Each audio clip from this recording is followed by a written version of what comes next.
Merci Seigneur, nous allons ouvrir la parole de Dieu, le Saint-Livre. Et je conçois qu'il est bon de prendre du temps pour écouter la parole de Dieu. Vous savez, je considère parfois dans nos réunions, nous aimons les cantiques. Et il est bon de chanter des cantiques, de louer le Seigneur. Un cantique, c'est un message.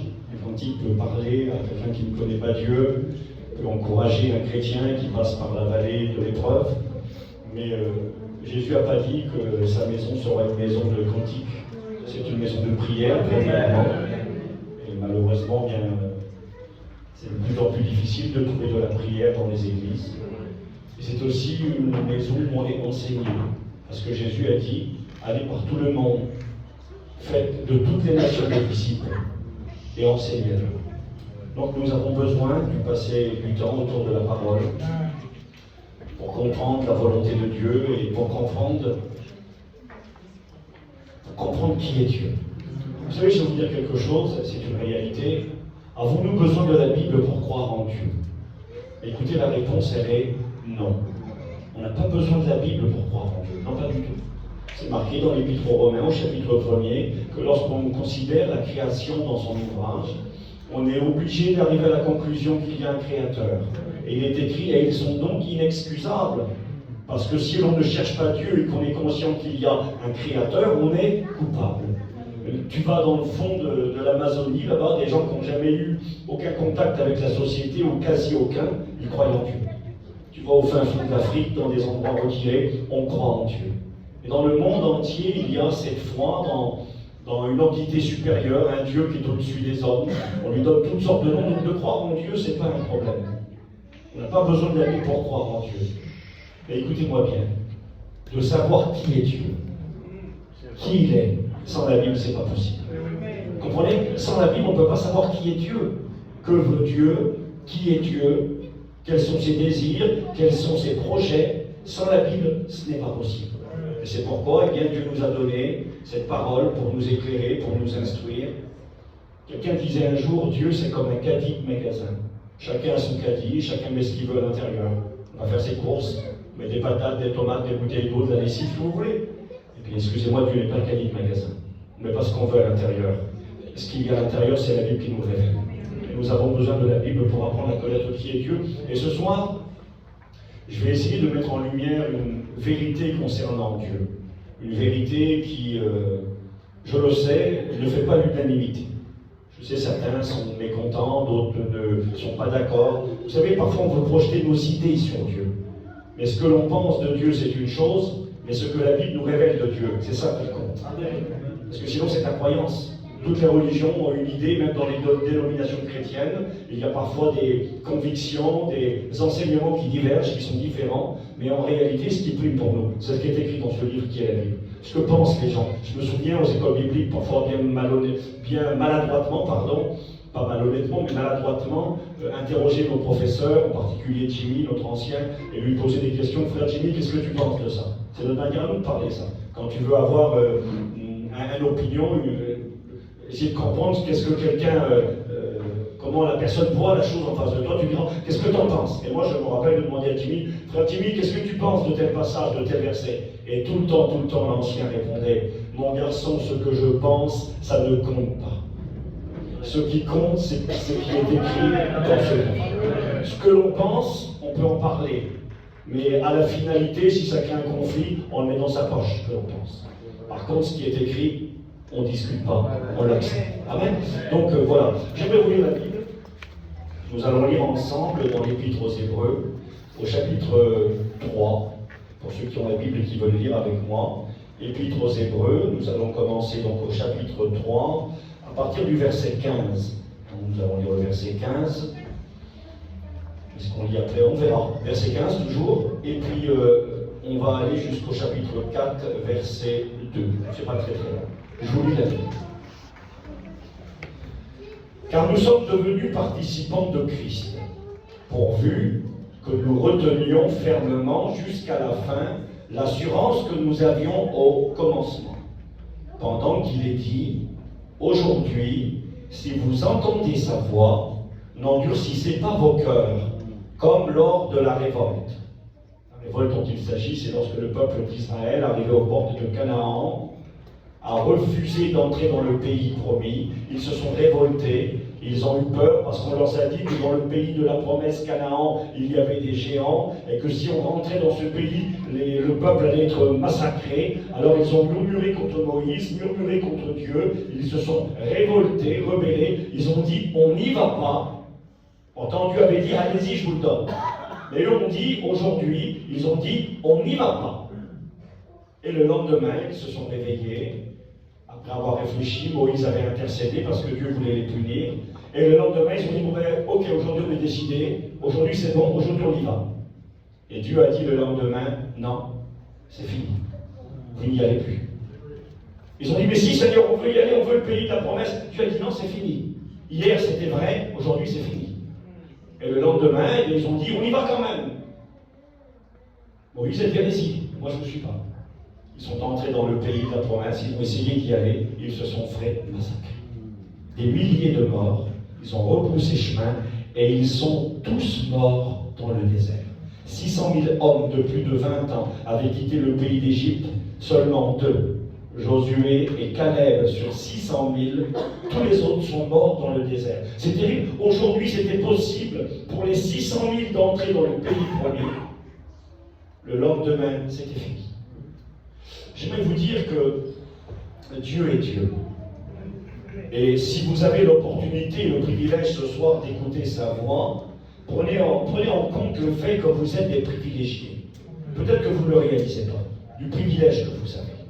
J'ai l'occasion et la grâce de travailler dans un pays à l'étranger en tant que missionnaire, aujourd'hui en Irlande, et je vois dans ce pays la valeur d'une réunion, la valeur d'être au bénéfice de l'écoute de la parole de Dieu. Nous avons une seule église dans le pays. Il y a des personnes qui, pour venir écouter la parole de Dieu, font 400 km et plus aller-retour. C'est la journée complète sur la route pour écouter une prédication. Un soir, je revenais d'une réunion dans un petit village, une petite annexe que nous avons. Et quand on est rentré, j'ai aperçu avec les frères sur le bord de la route un chrétien qui vient à l'église. Il a une 60aine d'années, il est malade, il est un homme qui est assez fort, il a une mauvaise santé. Et puis sur le bord de la route, on le voit. Alors on arrête le camion et on l'appelle, il s'appelle Jesse. On dit Jesse, qu'est-ce que tu fais sur le bord de la route? Ben, il dit les frères, je rentre chez moi. Tu veux qu'on te ramène? Ben, si vous voulez. C'était le soir en Irlande, on n'est pas à Narbonne. L'Irlande, c'est la Bretagne en pire. De l'eau, très souvent, un très mauvais temps, enfin bref. C'est le soir, il fait nuit, je ne me rappelle plus s'il tombe de l'eau, mais le temps est très mauvais là-bas.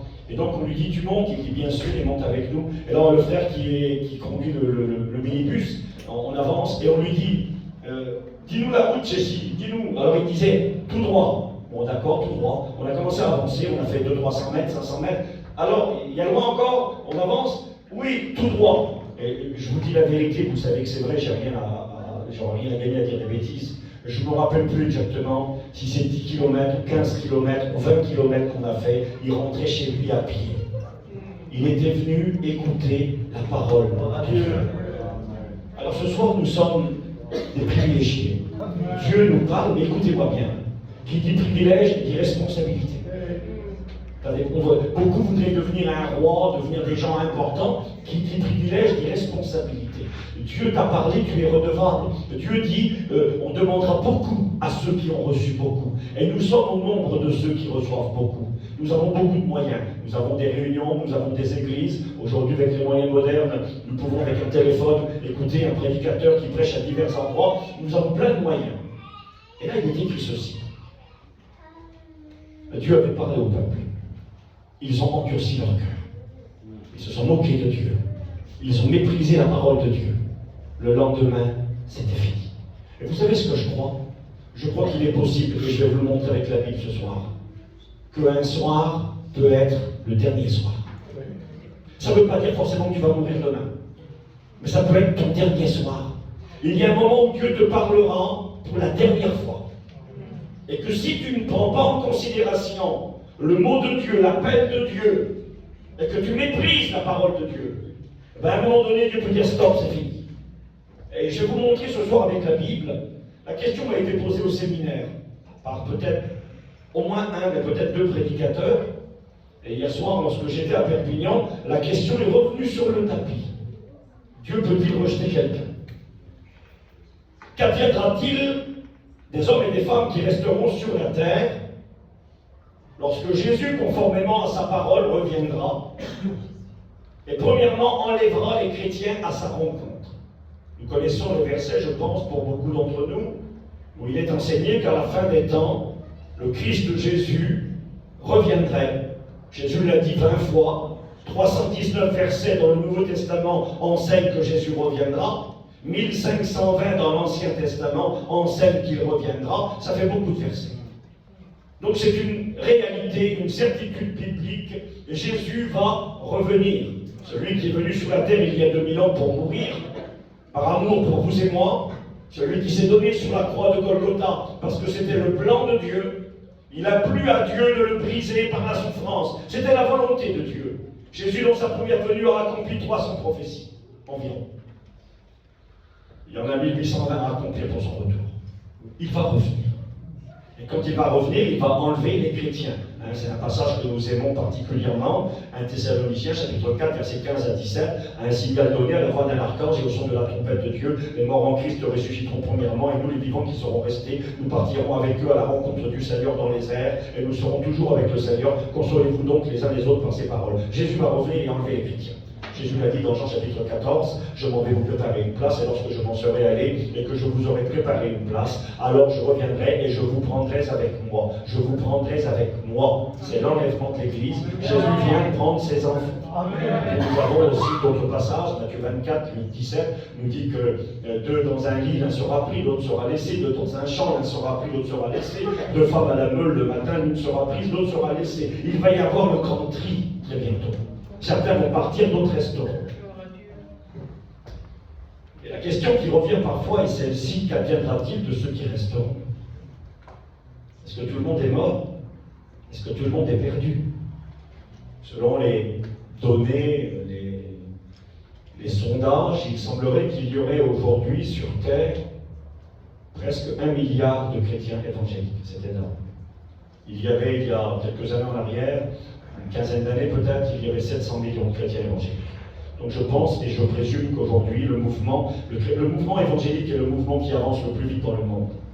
Plus rapide que toute religion confondue. Il y a une expansion de l'évangile dans le monde entier, dans les pays musulmans. Les musulmans se convertissent en masse. Dans les pays communistes, tels la Chine, l'évangile se propage à grande vitesse. C'est incroyable, aujourd'hui c'est les Chinois qu'on voit des missionnaires dans le monde pour évangéliser. Donc il y a une œuvre de Dieu. Parfois la question a été posée, à la fin des temps, qu'en sera-t-il? N'est-il pas écrit que plusieurs abandonneront la foi? N'est-il pas écrit qu'il y aura des temps difficiles? N'est-il pas écrit, Jésus n'a-t-il pas dit dans l'évangile de Luc, chapitre 18, mais quand le Fils de l'homme viendra, trouvera-t-il la foi sur la terre? Oui, c'est vrai, ces choses sont écrites. Elles sont écrites pour nous amener à la vigilance, pour nous amener au sérieux, pour nous amener à prendre notre vie spirituelle en main. Mais nous croyons que si Satan est à l'œuvre et que beaucoup vont s'endormir, il y en a aussi beaucoup qui vont se réveiller. Parce que si Satan est à l'œuvre, Jésus est à l'œuvre.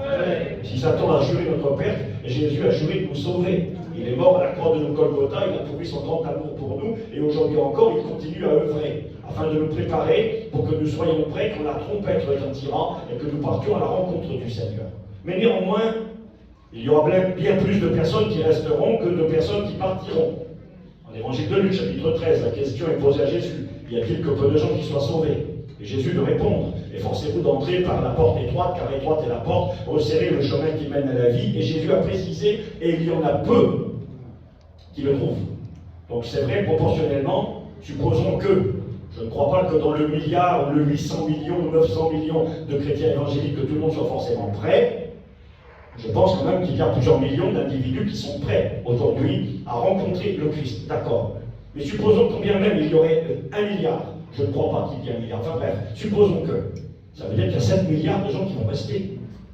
Qu'adviendra-t-il de ces gens-là? Et dans ce milliard de gens qui vont rester, il y a peut-être ton fils, ta fille. Il y a peut-être ton mari qui n'est pas converti, ta famille, tes parents, les gens que tu aimes. Qu'adviendra-t-il de ces gens-là? Il faut qu'on se pose des questions. Alors, bien souvent, par rapport à ce verset de l'Écriture, aujourd'hui, si vous entendez sa voix, monte aussi dans vos cœurs, comme lors de la révolte, parce que le lendemain, c'était trop tard. Excusez-moi, je parle peut-être trop, je n'ai pas fini ma lecture, je vais la finir quand même maintenant. Je vais lire le chapitre 4, verset 1er, Hébreu. Craignons donc, tandis que la promesse d'entrer dans son repos. La promesse d'entrer dans son repos, ça veut dire la possibilité d'être sauvé, la possibilité d'avoir son nom inscrit dans le livre de vie, la possibilité d'avoir la garantie d'aller au ciel quand Jésus va revenir. Nous ne la méritons pas. C'est une grâce. C'est un cadeau immérité. Nous sommes des coupables. Mais parce que Dieu nous a tant aimés, qu'il a donné son Fils unique, afin que quiconque croit en lui ne périsse point, mais qu'il ait la vie éternelle, il suffit de saisir la vie éternelle. Il faut la saisir. On ne peut pas négliger un si grand salut. Dieu a donné son Fils, Jésus est mort, il a pris ma culpabilité, ma responsabilité. Il est mort à cause du péché. Il faut dire les choses comme elles sont, à cause du péché. Parce que moi je suis un pécheur, parce que l'humanité est pécheresse, parce qu'il n'y a pas un juste, pas même un seul, et que tous sont pécheurs et privés de la gloire de Dieu. Mais tous peuvent être gratuitement justifiés par la foi en Jésus-Christ. Il y a possibilité encore ce soir d'entrer dans le repos de Dieu, d'entrer dans ce plan divin de rédemption, de salut, de grâce, de pardon, de vie nouvelle. C'est possible. Mais le texte précise. Craignons donc, tandis que la promesse, la possibilité d'entrer dans son repos subsiste encore. Ça veut dire que c'est encore possible d'être sauvé. Craignons que aucun de vous ne paraisse être venu trop tard. Voyez, avoir la crainte d'être arrivé trop tard. J'ai loupé le train. Xavier n'a pas pris beaucoup le train, il ne met pas le train. Moi, je suis habitué au train. Combien de fois j'ai vu des personnes arriver 1 minute trop tard, 2 minutes trop tard. Moi-même, ça m'est arrivé parfois de courir avec mon bagage par crainte de louper mon avion, de louper mon train. Et puis j'ai vu des personnes rester quand tout le monde partait. Encore récemment. J'ai un copain à moi, le train du matin, il est parti de Saugur pour aller à Paris, on allait en Turquie il y a 2 mois en arrière. Le train du matin a été bloqué à cause de celui qui était devant. Il a fallu qu'il change de train, il a pris un autre train. Il est arrivé à Angers, il a changé, enfin, 50 trains. Arrivé à Paris, il s'est trompé, mauvaise direction dans le métro, il est redescendu. Et tout s'est joué à 50 secondes. Je ne vous parle pas de 5 heures ni de 24 heures, 50 secondes, même pas 1 minute. Il est arrivé à l'aéroport, j'étais avec les frères en train d'attendre, on parlait à la dame, on dit madame s'il vous plaît attendez, le petit copain il est là, il est arrivé à l'aéroport, il arrive tout de suite madame. Monsieur je ne peux pas, on est à l'aéroport de Charles de Gaulle, on a des centaines et des milliers d'avions qui attendent leur tour, on ne peut pas faire ce que l'on veut. Je ne peux pas monsieur, s'il vous plaît madame, s'il vous plaît, vous êtes gentil madame, vous êtes patient, monsieur je ne suis pas patiente, elle disait, s'il vous plaît madame, s'il vous plaît, s'il vous plaît, s'il vous plaît. À un moment donné elle a dit si vous ne montez pas dans le bus tout de suite prendre votre avion, vous restez là, l'avion part sans vous. J'ai appelé le copain, j'ai dit dépêche-toi. Il m'a dit, ils ne veulent pas que je passe à cause de la valise. Je lui ai dit, jette ta valise, mets toutes tes affaires dans un sac poubelle, débrouille-toi, demande un sac poubelle. Il a dit d'accord, il s'est dépêché. Et la dame, elle a dit, il faut partir maintenant. Alors on est parti, on s'est maintenu dans le bus, on regardait. La porte en verre s'est fermée, et je vous promets, 50 secondes plus tard, il arrive en courant. Il avait tout donné, avec le sac poubelle sur son dos. Il a dit, madame, je suis là, mes copains sont derrière, s'il vous plaît. Elle a dit, je m'excuse, c'est fini. J'ai appuyé sur cancel, effacé. Son nom avait été effacé, il n'avait plus le droit d'entrer. Et quand tout le monde est parti, lui, il restait. Il est arrivé trop tard. On peut arriver trop tard. Louper un voyage en Turquie, c'est embêtant. Louper un voyage en Israël, c'est ennuyeux. Louper le voyage qui va amener au ciel, c'est très, très, très ennuyeux. Craignons tandis que la promesse d'entrer dans son repos subsiste encore qu'aucun de vous ne paraisse être venu trop tard, car cette bonne nouvelle nous a été annoncée aussi bien qu'à eux. Ils ont écouté le même évangile, ils ont écouté la même parole, ils ont participé aux mêmes réunions que nous. Cette bonne nouvelle leur fut annoncée à eux aussi bien qu'à nous, mais la parole qui leur fut annoncée ne leur servit de rien, parce qu'elle ne trouva pas la foi chez ceux qui l'entendirent. On peut venir à la réunion pour rien. On peut perdre son temps à la réunion. On peut user des chaises pour rien. On est venu, on a écouté, mais on n'a pas pris en considération. On n'a pas considéré le privilège, et surtout, on n'a pas pris de résolution. Vous savez ce qui va changer toute chose dans nos réunions? Moi, je ne suis pas un anti-action du Saint-Esprit, je ne suis pas non plus anti-sentiment. Je suis un être humain, j'ai des sentiments, je ris, je pleure, je suis content, je suis joyeux. J'aime quand parfois je sens une onction particulière et puis que ça me remue mes entrailles et ça me touche, c'est bien. Mais j'ai compris que nos réunions, c'est plus qu'un sentiment, c'est plus que des entrailles qui sont remuées. On peut regarder un film. Je ne sais pas si vous avez, bien sûr, je pense que la majorité, qui n'a pas vu Rocky? Rocky, quel film c'est? Arrive à la fin de Rocky, là, quand il appelle sa femme, qu'il a gagné le combat ou qu'il a perdu, tu pleures. Tu regardes Rocky, tu pleures. Là, vous avez vu dans mon doigt, ça remue à l'intérieur. Et c'est infini, c'est Rocky, puis c'est pas vrai. Puis il y en a dans les réunions, des fois, ils sont émus dans leur émotion, ils tremblent, ils pleurent, et ils ne changent pas. Alors si vous pleurez, ben, que Dieu vous bénisse, il y a des gens plus émotifs que d'autres. Si vous vous sentez ému dans vos entrailles, merci Seigneur, mais venez dans les réunions prendre des décisions. Devant Dieu, c'est vrai. Bon, vous savez, chacun fait ce qu'il veut, chacun parle comme il veut, chacun prêche comme il veut. Mais quand je prêche l'évangile, je ne fais pas de théâtre. Je ne fais pas de cinéma, je n'essaie pas de faire un truc spécial. Vous savez, on aime ça, hein. Je joue 3-4 petites notes sur le côté. Il y en a qui aiment bien, à la limite, j'espère que personne ne fait ça, enfin, faites ce que vous voulez. Je joue 3-4 petites notes et puis on fait une émotion, le pasteur qui est là, qui est ému, et il crie ah tout là, ça fait peur. Arrêtez, le petit au secours, pas un truc du piano. La parole, elle est écoutée, vous l'écoutez, vous n'êtes pas des fous, vous comprenez. Vous voulez, c'est bien, vous ne voulez pas, vous êtes en danger. C'est comme ça, je crois, non? Un ancien, je pense que c'est comme ça. J'espère que ça ne m'aide pas, j'espère que je ne suis pas du piano. Enfin voilà, on avance. On peut venir plus tard. Et puis, pour ceux qui sont arrivés trop tard, alors, ceux de nos familles, ceux que nous aimons et qui resteront, c'est fini pour nous, on n'y a plus d'espoir.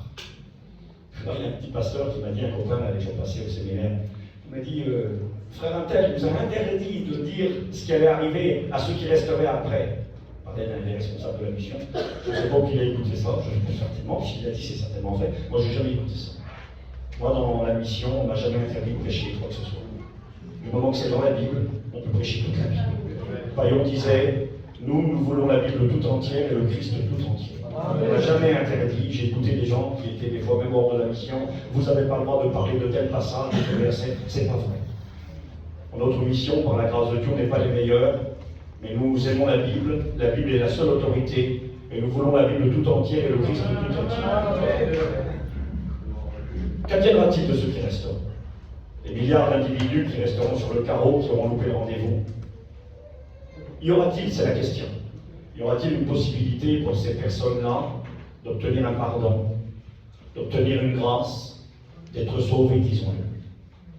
Lorsque je lis la Bible, alors il faut rester jusqu'à la fin de la prédication, s'il vous plaît, partez pas au milieu, parce que sinon vous allez dire des bêtises, vous allez mal comprendre ce que je suis en train d'expliquer maintenant. Le thème du message, c'est qu'on peut arriver trop tard, écoutez-moi bien, et que Dieu peut rejeter quelqu'un. Et quand Dieu rejette quelqu'un, je vous le promets, je vais vous le montrer avec la Bible, c'est fini. C'est fini. Parce qu'on ne se moque pas de Dieu. Vous savez, on a inversé les rôles aujourd'hui, parfois dans nos réunions. Je conçois qu'un serviteur de Dieu puisse le dire, l'apôtre Paul l'a dit. Paul a dit, nous vous en supplions, soyez réconciliés avec Dieu. Moi, je peux vous supplier. Vous savez comment on supplie quelqu'un? On se met à genoux devant lui. Et à la limite, si c'était nécessaire ce soir, et si c'était un moyen pour vous de franchir le pas, de faire la paix avec Dieu, moi et tous mes copains qui sont là, et même Xavier, l'ancien, eh bien, nous serions capables de nous mettre à genoux devant vous pour que vous alliez au ciel. Est-ce que c'est vrai? Oui, bien sûr. Nous vous en supplions. On vous supplie. Mais écoutez-moi bien. Dieu ne se mettra jamais à genoux devant vous. Ce n'est pas à Dieu de vous supplier. Si vous comprenez la parole de Dieu, c'est vous qui devez venir à genoux, là, ici, devant lui. Vous jeter à ses pieds. Nous sommes des pécheurs, des rebelles. On a fait les mille et une misères. On est privés de la gloire de Dieu. Et on apprend que Dieu nous aime, qu'il a donné son Fils, qu'il désire nous pardonner, nous réconcilier, nous amener avec lui dans la gloire, tout ça gratuitement. Bien, tu viens à genoux et tu embrasses les pieds du Christ. Tu le glorifies en reconnaissance pour son amour. Est-ce que vous auriez la arrêté dans ce papier ici? Donc on avance doucement, on a le temps. Si ça dure, il est mon bâtard. Que Dieu soit béni. Qu'arrivera-t-il pour ceux qui resteront? Que nous dit la Bible? Il est écrit dans l'évangile de Matthieu, chapitre 24, verset 15. On peut lire l'écriture tranquillement ensemble. C'est marqué comme ça.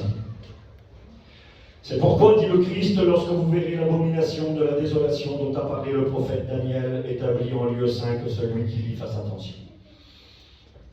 Alors que ceux qui seront en Judée fuient dans les montagnes, celui qui sera sur le toit ne descend pas pour prendre ce qui est dans sa maison. Je continue ma lecture avec vous, Matthieu 24, 15.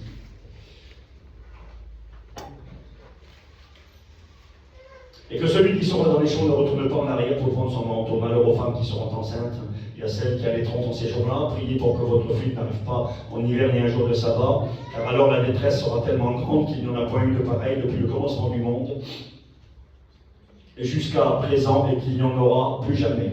Et si ces jours n'étaient abrégés, personne ne serait sauvé, mais à cause des élus d'Israël, ces jours seront abrégés.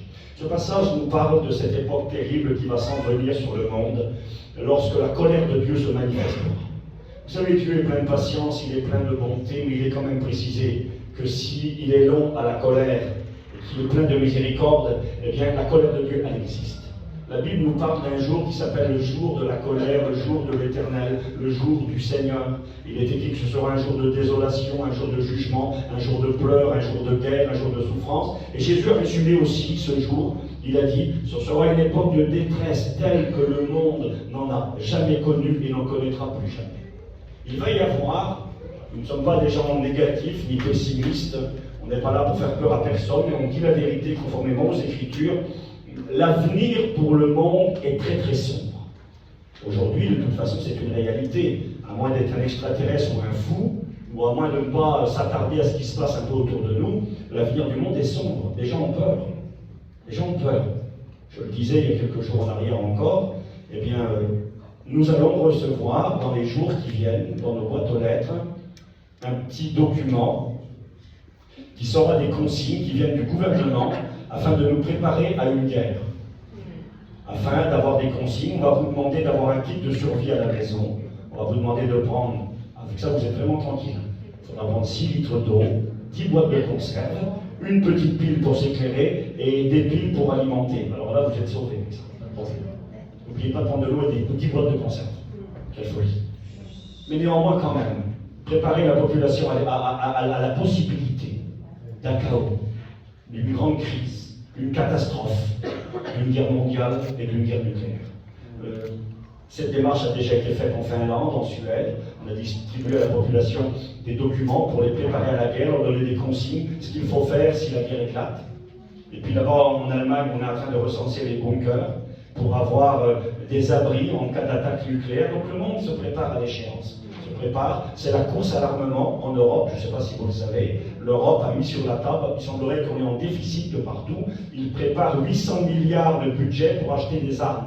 L'Allemagne, qui depuis la Deuxième Guerre mondiale n'avait plus d'armée et ne voulait plus de chars et toutes ces choses-là, après l'horreur de la Deuxième Guerre mondiale, a changé son fusil d'épaule, c'est le cas de le dire, et aujourd'hui c'est la course à l'armement. On achète des chars, on achète des armes de guerre, on achète des avions de guerre, les gens voudraient la bombe atomique, les gens se préparent parce qu'ils savent qu'ils vont droit vers le mur. Et quand vous lisez la Bible, c'est ce que Jésus a enseigné, c'est ce que l'Apocalypse nous révèle, il y aura un temps de grand chaos sur la terre qui va s'abattre sur le monde après l'enlèvement de l'Église. Un temps de famine, un temps d'épidémie, un temps de guerre, il y aura 3 guerres, il y aura une guerre mondiale, Apocalypse chapitre 6, il y aura une guerre nucléaire, Apocalypse 9, versets 13, 15, 16, 17, 2 milliards de morts, un tiers de l'humanité, premier fléau, un quart de l'humanité qui disparaît par l'épée, Apocalypse 6, verset 8, c'est la guerre, par la famine, par les épidémies et par rapport au système de gouvernance mondiale qui sera mis en place. Un quart de l'humanité disparaît, 2 milliards de morts. Apocalypse 9, verset 13, vous pouvez lire chez vous, c'est la 6e trompette qui retentit, une armée de 200 millions de soldats, un tiers des hommes qui est détruit par la fumée, le soufre et le feu. Donc ça, c'est la guerre nucléaire. Et Apocalypse 16, 3e guerre mondiale, la guerre d'Armageddon, où les hommes essaieront de détruire le peuple d'Israël, provoquant ainsi le retour du Christ sur la terre. Donc il y a des guerres qui viennent devant nous, qui s'en viennent. Il y a des choses terribles pour ceux qui resteront. Quand je dis devant nous, je parle du monde. Mais moi, je ne serai plus là. Parce que la Bible m'y autorise clairement, en de multiples passages, nous ne sommes pas destinés, le jour de la colère arrive. Le Seigneur n'accepte plus la révolte de l'humanité, n'accepte plus l'immoralité, la souillure, l'iniquité qui s'accroît. Ces gens qui, au grand jour, sont fiers de parader et de montrer l'inacceptable.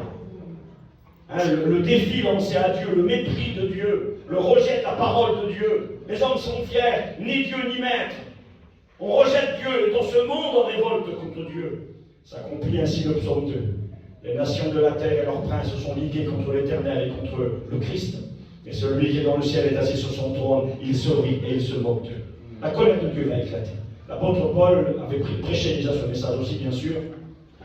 Dans les Actes des Apôtres, au chapitre 17 et verset 30, l'apôtre Paul dira que Dieu, sans tenir compte des temps d'ignorance, annonce à tous les hommes qu'ils doivent se repentir, c'est-à-dire se préparer en demandant pardon à Dieu pour leurs péchés, en mettant leur foi en Jésus-Christ mort à la croix de Golgotha. Dieu a fixé un jour où il va juger le monde. Par l'homme qu'il a choisi en le ressuscitant d'entre les morts, Jésus-Christ de Nazareth. Jésus revient comme un juge. Il n'est pas venu comme un juge. Il est écrit dans Jean 3, verset 17, en effet, Dieu n'a pas envoyé son Fils dans le monde pour qu'il juge le monde, mais pour que le monde soit sauvé par lui. On est dans le temps de la grâce, dans le temps du pardon, dans le temps où la main est tendue aux hommes. Mais bientôt, le jour de la colère arrive. Ce jour de colère, on en fait un petit résumé. Il y a 19 fléaux qui s'abattront sur l'humanité, présentés dans l'Apocalypse, pour ceux qui restent. Et là, ce qui attire mon attention dans Matthieu 24, vous n'avez pas fait attention à la lecture, c'est pourquoi lorsque vous verrez l'abomination de la désolation dont a parlé le prophète Daniel, qu'est-ce que ça veut dire ça? Certains pensent, alors il y a diverses compréhensions, et moi je ne veux pas rentrer dans le débat ce soir, ce n'est pas mon message. Certains pensent que le personnage qui bientôt dirigera le monde, que l'on appelle l'Antichrist, celui qui est contre le Christ et qui viendra sur terre avant que le Christ ne vienne régner sur la terre, cet homme dominera le monde, il sera mis en place par le diable. La Bible l'appelle l'impie, le fils de la perdition.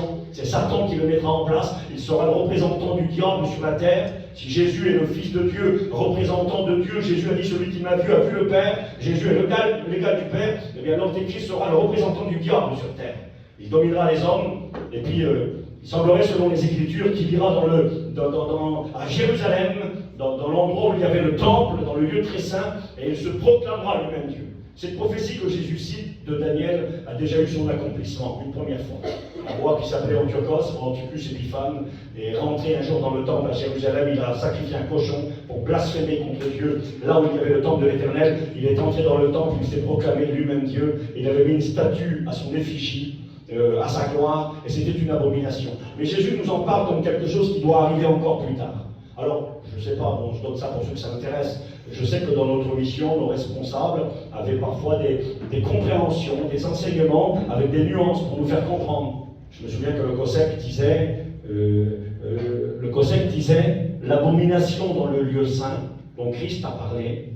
Il disait, lui, c'est la mosquée d'Omar qui se trouve à l'emplacement où il y avait le temple de l'Éternel autrefois. Là où il y avait le temple du Seigneur, comme vous avez, il n'y en a pas dans votre église, souvent dans les salles on a des photos de Jérusalem, et puis on a une vue du mont du temple, et on voit Jérusalem en face, et on voit souvent le dôme d'or, la mosquée d'Omar. En réalité, il y a deux mosquées à l'emplacement, il y avait le temple de Dieu autrefois. La mosquée Al-Aqsa, la mosquée d'Omar, l'une a un toit noir, l'autre a un toit en or, et puis là, eh bien, où autrefois on adorait l'Éternel, où il y avait le temple de l'Éternel, qui a été détruit en l'an 70, et puis en l'an 135, Adrien a rasé complètement l'endroit. Il y avait un temple païen en l'honneur de Jupiter Capitolin. Et par la suite, eh bien, les musulmans se sont saisis de ce lieu et ont construit deux lieux saints, qui sont les troisièmes lieux saints de l'islam, donc à Jérusalem, là où il y avait le temple. Et le COSEC disait, l'abomination en lieu saint, ce sont ces deux bâtiments, qui sont là en l'honneur d'un Dieu, et je veux choquer personne, mais qui n'est pas le Dieu de la Bible. Allah n'est pas Elohim. Allah n'est pas l'éternel de l'Écriture. Enfin, je ferme la parenthèse. Donc, il y a plusieurs interprétations. Mais ce qui est intéressant pour nous, il s'agit là du temps de colère qui vient s'abattre sur le monde quand l'Église est partie. Et là, il est écrit. C'est pourquoi, lorsque vous verrez l'abomination de la désolation dont a parlé le prophète Daniel établi en lieu saint, que celui qui lit, fasse attention. Ça nous révèle que la Bible sera lue. Quand on va partir, nous les chrétiens, les Bibles ne partent pas. Les Bibles resteront. Et des hommes et des femmes auront accès à l'Écriture, liront l'Écriture. Et quand ils liront l'Écriture, ils comprendront bien des choses. Il est écrit dans... Il faut que je fasse plus vite un petit peu, il faut que j'accélère maintenant. Il est écrit dans... Je lis la Bible. Alors où est-ce que j'ai marqué ça devant moi, maintenant? Matthieu 24, nous l'avons lu. Dans Apocalypse 14, versets 6 à 7. Vous pouvez lire la Bible si vous le voulez bien un instant. Apocalypse 14. Voilà, je tourne les pages. Alors allons-y. Voilà, Apocalypse 14, versets 6 à 7. C'est un passage qui est un peu particulier, mais c'est intéressant. Pour vous donner une idée, pour ceux qui sont un peu, peut-être, je ne sais pas, habitués à l'écriture, Le livre de l'Apocalypse, qui signifie révélation, c'est la révélation de l'avenir de l'humanité, en bien comme en mal.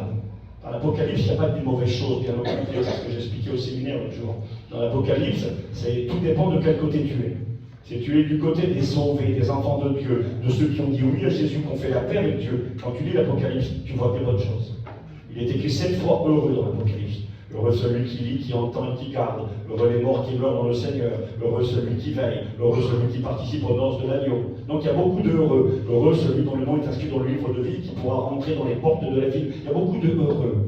Parce que dans l'Apocalypse, il y a le retour de Jésus. Il y a l'enlèvement de l'Église. Il y a les retrouvailles dans la gloire. Il y a les noces de l'agneau. Il y a le retour en gloire du Christ sur la terre. Il y a le règne de Jésus pendant 1000 ans. Il y a la destruction de la terre, mais un Dieu qui crée une nouvelle terre et des nouveaux cieux, où la justice régnera. Une nouvelle terre où il n'y a pas de chimio, il n'y a pas d'hôpital, il n'y a pas de dialyse, il n'y a pas de cimetière, il n'y a pas de prison, il n'y a plus de conséquences du péché. Une nouvelle terre où il n'y a plus de larmes, on ne pleure plus, où il n'y a plus de souffrance, où on vivra éternellement avec le Seigneur. Une nouvelle terre où il est écrit, c'est une note biblique intéressante, je pense, il est écrit qu'il n'y aura pas de mer. La mer, la plage, n'existera pas. Alors vous dites, mais c'est quoi le problème? C'est beau la mer, moi je suis un breton, j'aime beaucoup la mer. Ce midi, j'étais manger avec ma compagne et mon fils au bord de la mer, là, bord de la Nouvelle. On aime la mer, d'accord. Quel dommage, il n'y a pas de mer dans la Nouvelle Terre. Pourquoi? C'est une manière de dire, je crois qu'il y a plusieurs enseignements. Aujourd'hui, sur la Terre, notre planète Terre, il y a 70% d'océan, 30% de terre. Donc beaucoup de pertes. En réalité, il n'y a pas grand-chose de vivable sur la Terre. Si tu enlèves les déserts, si tu enlèves les montagnes élevées, où on ne peut pas respirer, les vallées profondes, il ne reste plus grand-chose de vivable. La nouvelle terre que Christ va créer, la vie sera partout. Et pas d'océan, parce que les océans, c'est ce qui sépare les continents, c'est ce qui sépare les gens, sépare les peuples, sépare les familles. Et aussi, la mer dans la Bible représente ce qui est changeant. La mer, elle est calme, elle est d'huile, tu viens 5 minutes après, elle est déchaînée. Il y a des vagues qui font 10 mètres de haut, ça a changé subitement. C'est une manière de dire que dans l'éternité, il n'y aura pas ces changements soudains. On est là, on est tranquille, on est bien, on est chez soi, un coup de téléphone et badabam, tout tombe par terre. La maladie est venue, l'accident est venu, la mauvaise nouvelle est arrivée, le deuil est là, tout tombe par terre. La réalité de la terre, où tout est changeant, tel un océan qui change en 2 secondes, dans l'éternité, il n'y a plus ces changements-là. Il n'y a plus de cris, il n'y a plus de peur, il n'y a pas de tout à coup où tout s'écroule, où la catastrophe arrive. Il y aura une éternité de paix, de consolation, de bonheur et de joie. Il y a tout ça dans l'Apocalypse. Alors forcément, si tu es du bon côté, ça donne envie. Et là, il est écrit ceci. Ah oui, ça, je voulais vous le dire. Et donc, dans ce livre de l'Apocalypse, il est construit en 3 parties. Il y a un verset qu'il faut retenir pour bien comprendre. C'est dans le livre de l'Apocalypse, au chapitre 3. C'est le verset qui... Chapitre 3, excusez-moi. Chapitre 1 et le verset 19. Le Seigneur dira à l'apôtre, écris ce que tu as vu, ce qui est et ce qui doit arriver ensuite. Et on se rend compte que là, nous avons le plan du livre. Écris ce que tu as vu, ce qui est, le temps présent, et ce qui va arriver après. Et de cette manière, on comprend, quand on lit le livre, ce que Jean a vu, c'est le Christ glorifié, en tant que sacrificateur divin. Je n'ai pas le temps d'en parler. Apocalypse 1, il va décrire Jésus, il ne l'avait jamais vu comme ça. Des cheveux blancs comme de la neige, des yeux comme des flammes de feu, une épée qui sort de sa bouche, un vêtement blanc, une ceinture d'or sur sa poitrine, des pieds comme de l'airain ardent, et puis quand il le voit, il tombe à ses pieds comme mort. Il va le décrire, le Christ divin, glorifié, il le voit. Ce qui est le temps présent, et ça c'est le temps de l'Église. C'est rien, écoutez-moi, c'est le temps de l'Église. Parce que quand vous lisez l'Apocalypse, vous verrez que l'Apocalypse 1, 2 et 3, vous avez le mot Église qui apparaît 18 fois. Alors vous n'avez pas besoin de souvenir, mais l'idée, vous allez vous en rappeler. Vous avez le mot Église écrit 3 fois au chapitre 1er, 9 fois au chapitre 2, 6 fois au chapitre 3. Et à partir du chapitre 4, cherchez le mot Église. Vous ne le trouvez pas. Chapitre 5, 6, 7, 8, 9, 10, vous arrivez à la fin de l'Apocalypse, et au dernier chapitre, réapparaît le mot Église. C'est moi qui ai envoyé mon ange pour attester ces choses aux Églises. Alors on se pose la question, comment se fait-il quand 3 petits chapitres, 18 fois, parle à l'Église, dit à l'Église, pour l'Église, et après on ne parle plus de l'Église. Le chapitre 4 commence comme ça. Après cela, je vis une porte ouverte dans le ciel, j'entendis une voix comme le son de gros eaux, comme le son de trompette, et cette voix me dit, monte ici. Et on se rend compte que le plan de l'Apocalypse décrit ce que tu as vu, ce qui est, le temps présent, le temps de l'Église, et ce qui doit arriver après cela. À partir du chapitre 4, c'est ce qui arrivera après le temps de l'Église. Après le temps de l'Église, il y a quoi? À Apocalypse 4 et 5, c'est l'Église qui est dans le ciel, dans la gloire, prosternée devant l'agneau Jésus, et qui adore le Christ dans la joie et dans le bonheur, dans la présence du Seigneur. À partir du chapitre 6, nous est révélé les jugements qui s'abattent sur le monde. Pourquoi je dis ça? Parce qu'au chapitre 14, nous sommes en pleine colère de l'agneau, nous sommes en plein dans les jugements de Dieu, et là il est écrit ceci. Apocalypse 14, verset 9 à 11. J'espère que je ne suis pas trop compliqué, vous me suivez, ça va? J'essaie de ne pas être trop compliqué avec vous. Parce que je voudrais arriver à une idée, bien sûr, principale. Apocalypse 14, verset 9 à 11, nous dit ceci. Un troisième ange les suivit et disait d'une voix forte, si quelqu'un adore la bête et son image et reçoit une marque sur son front et sur sa main, il boira lui aussi le vin de la fureur de Dieu. C'est pas le verset que je voulais vous lire, c'était juste avant. Voilà, verset 6, pardon. Et je vis un autre ange qui volait dans le milieu du ciel, ayant un évangile éternel, une bonne nouvelle, pour l'annoncer aux habitants de la terre, à toute nation, à toute tribu, à toute langue et à tout peuple. Et il disait d'une voix forte, craignez Dieu, donnez-lui gloire, car l'heure de son jugement est venue, et adorez celui qui a fait le ciel et la terre, et la mer et les sources d'eau. Et un second ange arriva, etc. On s'aperçoit que quand l'Église est enlevée, des hommes et des femmes liront la Bible, nous l'avons lu, Matthieu 24. Il est écrit ici dans l'Apocalypse chapitre 14, eh bien qu'il y a des anges. Alors, qu'est-ce que ça veut dire le mot des anges? Ça peut être des messagers. Parce que quand le Seigneur dira dans Apocalypse 2 et 3, écrit à l'ange de l'église d'Éphèse, on s'aperçoit qu'il écrit au messager, au pasteur, à celui qui délivre le message dans l'assemblée. Alors là, est-ce que ces anges seront également des messagers humains? Je ne sais pas.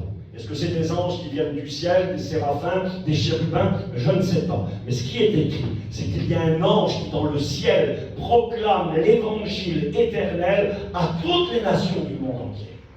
Ça veut dire qu'ils seront au bénéfice. Alors après, on peut imaginer ou imager, je ne sais pas sincèrement. Est-ce qu'on peut imaginer un ange dans le ciel qui parcourt le ciel et qui crie d'une voix forte? Eh bien, nous l'avons lu, ces paroles. Craignez Dieu, donnez-lui gloire. L'heure du jugement est venue. Adorez celui qui a fait le ciel et la terre. Un appel à se tourner vers Dieu. Est-ce que c'est un vrai ange? Je ne sais pas. Maintenant, on peut croire avec une vision un peu plus terre à terre et plus simple peut-être qu'un message sera véhiculé à travers le ciel. Et aujourd'hui, on a des techniques, des technologies modernes qui nous permettent de véhiculer des messages par le ciel dans le monde entier à travers les satellites, vous le savez. Aujourd'hui, on peut utiliser avec Internet, avec YouTube, avec tous les moyens modernes. Je peux faire une prédication ce soir, vous me filmez, et je pars dans le ciel, je ne sais pas comment, mais dans les ondes, avec les satellites, le message est propagé dans le monde entier. Aujourd'hui, on a cette capacité. Il y a des gens qui se convertissent dans des pays musulmans qui n'ont jamais eu accès à une église, à un pasteur, mais à travers le moyen des ondes. Dieu n'en a pas besoin, Dieu est au-dessus évidemment. Dieu peut se révéler, il y a des musulmans qui sont convertis en dormant dans la nuit. Ils ont vu Jésus et Dieu leur a parlé, ils se sont tournés vers Dieu. Mais Dieu utilise ces technologies. À travers les ondes, l'évangile est répandu dans le monde entier et arrive à impacter des multitudes. Donc je ne sais pas exactement comment ça sera, mais je sais qu'il y a l'évangile éternel qui sera proclamé encore. Pourquoi il est dit l'évangile éternel? Parce que l'évangile est éternel. Parce que ce que Christ a accompli sur la croix de Golgotha, c'est éternel. Je ne sais pas si vous le savez, je vous le donne l'information. C'est écrit dans l'épître, c'est écrit dans l'épître aux Hébreux. Je vous donne la référence si vous voulez à la fin de la réunion. Il est écrit que même ceux de l'Ancien Testament, avant que Jésus ne vienne sur la terre, avant qu'il ne vienne mourir sur la croix à Golgotha, comment étaient sauvés les gens? Certains me diront, Steve, depuis Moïse, et déjà avant, il y avait l'idée du sacrifice. Dieu a inculqué à Adam et à Ève la nécessité de revêtir des peaux d'animaux. Nous voyons que Abel, dès le départ, offrait des sacrifices sanglants à l'Éternel. Parce que sans effusion de sang, pas de pardon. Et Moïse va instaurer la loi des sacrifices pour obtenir le pardon des péchés. C'est vrai. La Bible déclare que ceux de l'Ancien Testament, leurs péchés étaient pardonnés parce que Christ est mort sur la croix de Golgotha. Si Jésus ne meurt pas sur la croix de Golgotha et que son sang ne coule pas, tous ceux de l'Ancien Testament sont perdus aussi. Parce que le sacrifice du Christ, il est hors du temps. Il sauve depuis Adam jusqu'à la destruction de la terre à la fin de la terre. C'est un sacrifice éternel, c'est un évangile éternel. J'avance avec vous. Alors j'ai écrit plein de choses, mais je vois que le temps passe vite quand même. Je vais arriver au fait. Regardez, un verset intéressant. Apocalypse 7, tout ça pour dire quoi? Apocalypse 7, verset 9. Après cela, je regardais et voici, il y avait un grand nombre de personnes, que personne ne pouvait compter, de toute nation, de toute tribu, Il est écrit que personne ne pouvait compter, ça veut dire un très grand nombre, c'est tout. De toute nation, de toute tribu, de tout peuple, de toute langue, ils se tenaient devant le trône et devant l'agneau revêtus de robes blanches et des palmes dans leurs mains. Et ils criaient d'une voix forte en disant: le salut à notre Dieu qui est assis sur le trône et à l'agneau. C'est bien, on a plein de gens qui sont là. Des multitudes, des Anglais, des Espagnols, des Italiens, des Russes, des Chinois, de toute langue, de tout peuple, ils sont là. Un grand nombre. Ils ont des robes blanches. L'Église a disparu à partir du chapitre 4.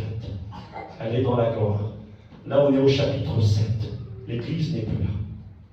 Et là, l'Apocalypse va nous parler d'un grand nombre d'hommes et de femmes, de personnes du monde entier. Il est écrit qu'ils ont des robes blanches. La robe blanche dans la Bible, c'est le salut que Dieu accorde gracieusement à ceux qui croient en Jésus mort sur la croix de Golgotha et ressuscité. D'accord. Ils ont la robe blanche, le salut. Jésus dira d'ailleurs à une des églises, la Odyssée, je te conseille d'acheter un vêtement blanc. C'est le salut, parce que son salut était menacé. Il est écrit qu'ils ont des palmes à la main. Qu'est-ce que ça veut dire ça? Voilà, la question a été posée. Les palmes, ce sont des branches de palmier, tout simplement. Pourquoi? Eh bien parce qu'à l'époque biblique, quelqu'un qui faisait des compétitions sportives et qui était vainqueur, ça existe encore aujourd'hui dans notre monde, on a hérité cela des compétitions sportives de l'Antiquité. Aujourd'hui, il y a la Palme d'Or. Un film qui, à Cannes, a eu le premier prix, il a la Palme d'Or, c'est-à-dire le prix du vainqueur. Et quand il est écrit qu'ils ont la palme à la main, les palmes à la main, ça veut dire que ces gens-là, c'est des victorieux. Ils ont remporté la victoire. Ils ont le vêtement blanc. Ils criaient d'une voix forte en disant: le salut appartient à notre Dieu, qui est assis sur le trône et à l'agneau. Et tous les anges se tenaient autour du trône. Et les vieillards ici dans l'histoire, c'est l'Église. Je n'ai pas le temps d'expliquer. Et les 4 êtres vivants, ils se prosternaient sur leur face, en disant Amen, la louange, la gloire, la sagesse, etc. Et l'un des vieillards prit la parole et me dit: ceux qui sont revêtus de robes blanches, qui sont-ils? Et d'où sont-ils? Je lui dis: mon Seigneur, toi tu le sais. Et il me dit: ce sont ceux qui viennent de la grande tribulation.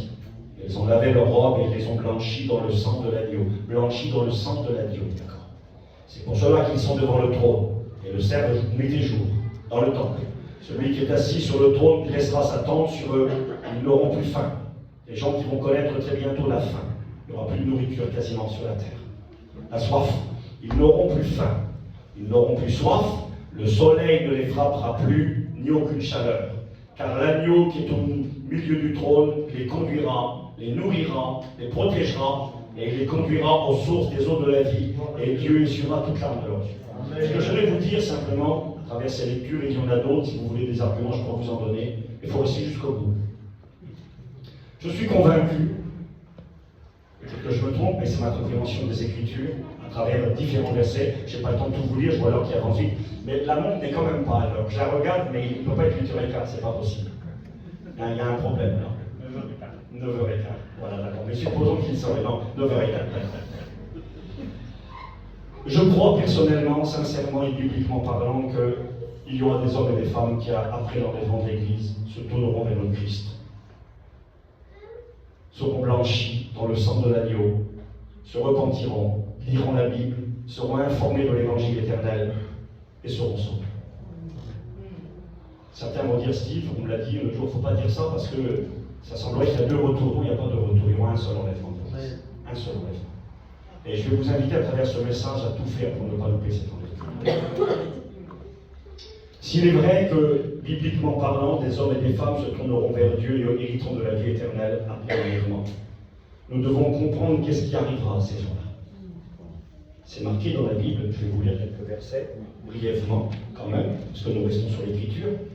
Il est écrit, regardez, dans Apocalypse 6, verset 9. C'est le 5e sceau de l'Apocalypse, 5e fléau. C'est un fléau, une calamité qui s'abat sur le monde et qui s'abattra sur les hommes et les femmes qui voudront se tourner vers Dieu après l'enlèvement de l'Église.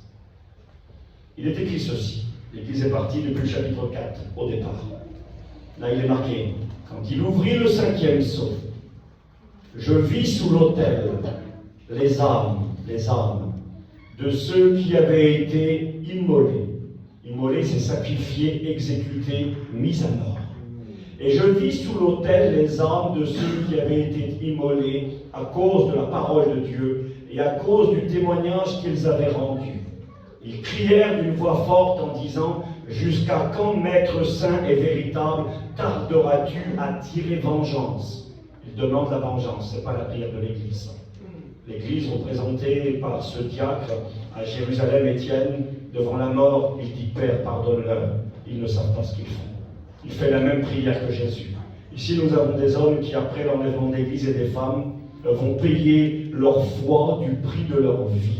Ils ont été immolés à cause de la parole de Dieu, à cause du témoignage. Ils crièrent d'une voix forte « Jusqu'à quand, Maître saint et véritable, tarderas-tu à tirer vengeance de notre sang sur les habitants de la terre ?» Une robe blanche fut donnée à chacun d'eux, et il leur fut dit de se tenir en repos quelque temps encore, jusqu'à ce que fût complet le nombre de leurs compagnons de service et de leurs frères qui devaient être mis à mort comme eux. Nous avons un premier verset qui nous parle ici de ces hommes et ces femmes qui se convertissent. Nous avons lu dans Apocalypse 7 qu'ils vont connaître la soif, la faim, les privations et qu'ils vont beaucoup pleurer. Et là, nous apprenons qu'ils sont mis à mort. Et quand on avance un petit peu plus dans la lecture, Apocalypse 13, verset 15, je lis pour vous la Bible toujours. Apocalypse 13, verset 15, que dit-il? Il est écrit ceci.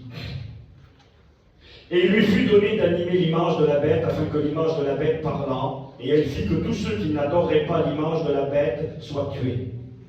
Le système qui vient et qui bientôt gouvernera le monde sera un système dictatorial avec un dictateur, un despote, l'antéchrist qui dirigera le monde, et il imposera le culte de sa personne. Et tous ceux qui ne voudront pas le servir et accepter la marque que l'on appelle la marque de la bête, qu'est-ce que c'est exactement? C'est pas important. Ce qui est certain, c'est que l'Église ne sera plus là quand cette marque arrivera. Mais toujours est-il, il est écrit que ceux qui accepteront cette marque, un ange mettra en garde le monde entier. Si vous vous soumettez, si vous adorez l'Antéchrist et acceptez sa marque et son nom, vous serez jetés en enfer pour l'éternité. Et il y a des gens qui refuseront. Et c'est écrit ici, ils seront mis à mort. J'avance avec vous.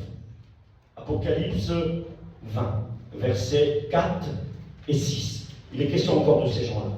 Regardez ce qu'il est écrit. Apocalypse 20, versets 4 et 6. Et je vis les trônes, et à ceux qui s'y assirent fut donné le pouvoir de juger. Et je vis les âmes de ceux qui avaient été décapités, à cause du témoignage de Jésus et à cause de la parole de Dieu. Ce sont les martyrs d'Apocalypse 6 que nous avons lus. Et ceux qui ont été décapités à cause du témoignage de Jésus et à cause de la parole de Dieu, et de ceux qui n'avaient pas adoré la bête ni son image, et qui n'avaient pas reçu la marque sur leur front et sur leurs mains. Quand nous lisons les Écritures, nous nous apercevons qu'il y a des hommes et des femmes qui bientôt vont payer un tribut énorme. Accepter le Christ sera synonyme d'une mort certaine par décapitation. Nous avons de nombreux versets qui nous parlent de ces gens-là. J'ai encore des versets pour moi, mais je n'ai pas envie de trop m'attarder. C'est une certitude, il y a des hommes et des femmes qui se tourneront vers Dieu après, mais à quel prix? Alors écoutez, je vais vous dire quelque chose. Pourquoi faut-il se convertir ce soir? Pourquoi faut-il être prêt à rencontrer le Christ ce soir? Eh bien parce qu'il y a un verset il ne parle pas de ça directement, mais l'idée c'est la même. L'apôtre Paul dira dans 1 Corinthiens chapitre 7, verset 28, il va dire « Ces personnes auront des tribulations, des souffrances dans la chair, et il dira « Je voudrais vous les épargner ». Il y a moyen d'éviter ces catastrophes qui vont s'abattre sur le monde, pas en construisant un bunker, pas en prenant le kit de survie que le gouvernement va préconiser. Mais il y a un bunker dans le ciel que Christ est parti construire. Ça s'appelle la Nouvelle Jérusalem, la cité de Dieu, où seront mis à l'abri les hommes et les femmes qui ont fait la paix avec Dieu, pendant que la colère de Dieu s'abattra sur le monde. Il est écrit que les hommes se cacheront dans les montagnes. Ils diront aux rochers, tombez sur nous, cachez-nous devant la colère de l'agneau. Il y a un temps terrible qui s'en vient. Et pour ceux et celles qui resteront, écoutez-moi bien mes amis, et qui voudront se tourner vers le Christ, ça sera signé son arrêt. Alors écoutez-moi bien, je crois que c'est sérieux. Ceux qui voudraient me dire aujourd'hui à moi et me faire croire que c'est Steve, je ne veux pas me convertir ce soir. Parce que, non, j'ai pas envie. Non, j'ai envie de profiter de la vie. Et tu sais, j'ai un métier qui n'est pas trop honnête, je m'agouille un petit peu. Je sais que si je deviens chrétien, il faudra que je change. J'ai pas envie de changer mon mode de vie, mon style de vie. Disons-le, j'aime mon péché, j'aime ma vie, et je ne veux pas me convertir ce soir. Par contre, attention, si l'Église s'en va, et que demain, il n'y a plus de chrétiens, je saurai ce que j'aurai à faire. Je me tournerai vers Dieu, je me convertirai, et puis on me coupera la tête, et puis voilà, ben c'est pas grave. Je vais au boulanger acheter 2 baguettes de pain et 3 croissants. Non mais il ne faut pas rigoler, il faut se arrêter. Si tu ne veux pas te convertir ce soir et donner ta vie avec Dieu, parce que tu as peur de perdre 50 euros, 500 euros ou 1000 euros à cause de tes magouilles, de ton business ou de ta vie, à cause de ton péché, c'est pas de même qui va te convertir. On te mettra la tête sur le bio, il faut arrêter. Et puis tu ne seras pas tout seul, ceux qui resteront avec toi. Allez, supposons que je reste moi. Mon fils ne veut pas de Dieu parce que je lui donne un mauvais exemple, il fait comme moi. Je reste avec mon fils, et puis ils me disent, écoute, on va tuer ton petit, on va lui couper la tête, on va lui faire souffrir. Si tu renies pas ton Dieu, allez, je renie. Si je ne voudrais pas le faire pour moi, je le fais peut-être pour lui. Ça va devenir très compliqué de se convertir pour ceux qui resteront. J'ai noté ça sur ma petite feuille. Oui, il y aura des sauvés après l'enlèvement. Ils seront nombreux, mais néanmoins une minorité par rapport à ceux qui seront perdus. C'est marqué dans Apocalypse 10, verset 20, que les hommes ne se repentiront pas, pour la majorité d'entre eux. Apocalypse 11, verset 7 à 10, se réjouiront devant l'exécution des hommes de Dieu. Apocalypse 16, verset 8 à 11, ils blasphémeront le nom de Dieu et ne se repentiront pas. C'est écrit plusieurs fois. Alors j'ai marqué oui, il y aura certainement des sauvés après l'enlèvement, et ils régneront même avec Jésus. Tout à l'heure, je n'ai pas lu tout le verset volontairement, mais je vais le dire quand même maintenant. Dans l'Apocalypse, au chapitre 20, il est précisé que ces gens-là, quand Christ reviendra, il les ressuscitera. Les chrétiens seront là, à côté du Christ. Et ces gens-là, quand Christ revient sur la terre, qu'il pose ses pieds sur la montagne des Oliviers, a lieu un jugement, qui s'appelle le jugement des nations, Matthieu 25. Il y a des hommes et des femmes des nations, pour un petit nombre, qui vont passer à travers les mailles du filet, qui vont réussir, je ne sais pas comment, par la grâce de Dieu certainement, et qui seront là quand Jésus reviendra sur terre. Et ces gens-là pourront rentrer dans le temps que l'on appelle le millénium, les 1000 ans de paix sur la terre. Une petite poignée d'élu. Mais ceux qui auront été exécutés en grand nombre, des milliers, peut-être des millions, ressusciteront. C'est marqué comme ça, je peux vous lire le verset. Apocalypse 20, le verset 4, je l'ai lu. Je vis les âmes de ceux qui avaient été décapités à cause du témoignage de Jésus et à cause de la parole de Dieu et de ceux qui n'avaient pas adoré la bête ni son image et qui n'avaient pas reçu la marque sur leur front ou sur leurs mains. Ils revinrent à la vie, ils vont ressusciter et ils régneront avec le Christ pendant 1000 ans. Les autres morts ne revinrent point à la vie jusqu'à ce que les 1000 ans soient accomplis. C'est la première résurrection. Ils vont avoir droit à la même résurrection que les chrétiens, la première sorte de résurrection. Il y a la résurrection des perdus, Jean 5, verset 25, verset 28, la résurrection des perdus et la résurrection des sauvés. Jésus a dit, l'heure vient où tous ceux qui sont dans les sépulcres écouteront ma voix, ceux qui auront fait le bien ressusciteront pour la vie éternelle, ceux qui auront fait le mal ressusciteront pour la honte et la colère éternelle. Daniel nous en parle au chapitre 12 et verset 2, la résurrection des justes et des injustes. Donc il y a deux sortes de résurrection. Et ces gens-là, c'est vrai, on ne peut pas tricher, on n'a pas le droit de mentir. Il y a des hommes et des femmes, et moi j'ai marqué ça, qui se convertiront après l'enlèvement. J'ai marqué oui, et j'ai marqué tant mieux, merci Seigneur. Comment ça, Steve, tant mieux, merci? Oui, tant mieux. Ces pauvres gens, je les plains déjà. Ce qu'ils vont endurer, ce qu'ils vont subir, ce qu'ils vont vivre, je les plains. Mais parmi ces pauvres gens, je l'espère de tout mon cœur, il y aura certainement des gens que j'aurais connus sur la terre.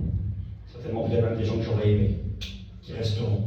Donc s'il y a une possibilité pour eux d'obtenir la grâce et le pardon dans ce temps de grande tribulation, de colère de Dieu, tant mieux pour eux. Ils seront les Rahab de la prise de Jéricho. Quand Josué prend la ville de Jéricho, c'est le temps du jugement. Tout va être détruit. Mais il y a encore cette femme qui va mettre sa foi dans un petit bout de fil cramoisi qui représente le sacrifice. Et quand elle met cette foi dans le Dieu d'Israël et dans ce petit morceau de fil-là, eh bien, quand Dieu détruit les murailles de la ville, il n'est pas grave. Il y a encore cette... On appelle ça dans la Bible, je ne sais pas si je suis trop technique, mais on appelle ça le glanage. C'est quoi le glanage? Il y avait une loi de l'Éternel, j'ai noté la référence biblique dans le Lévitique 23, verset 22, quand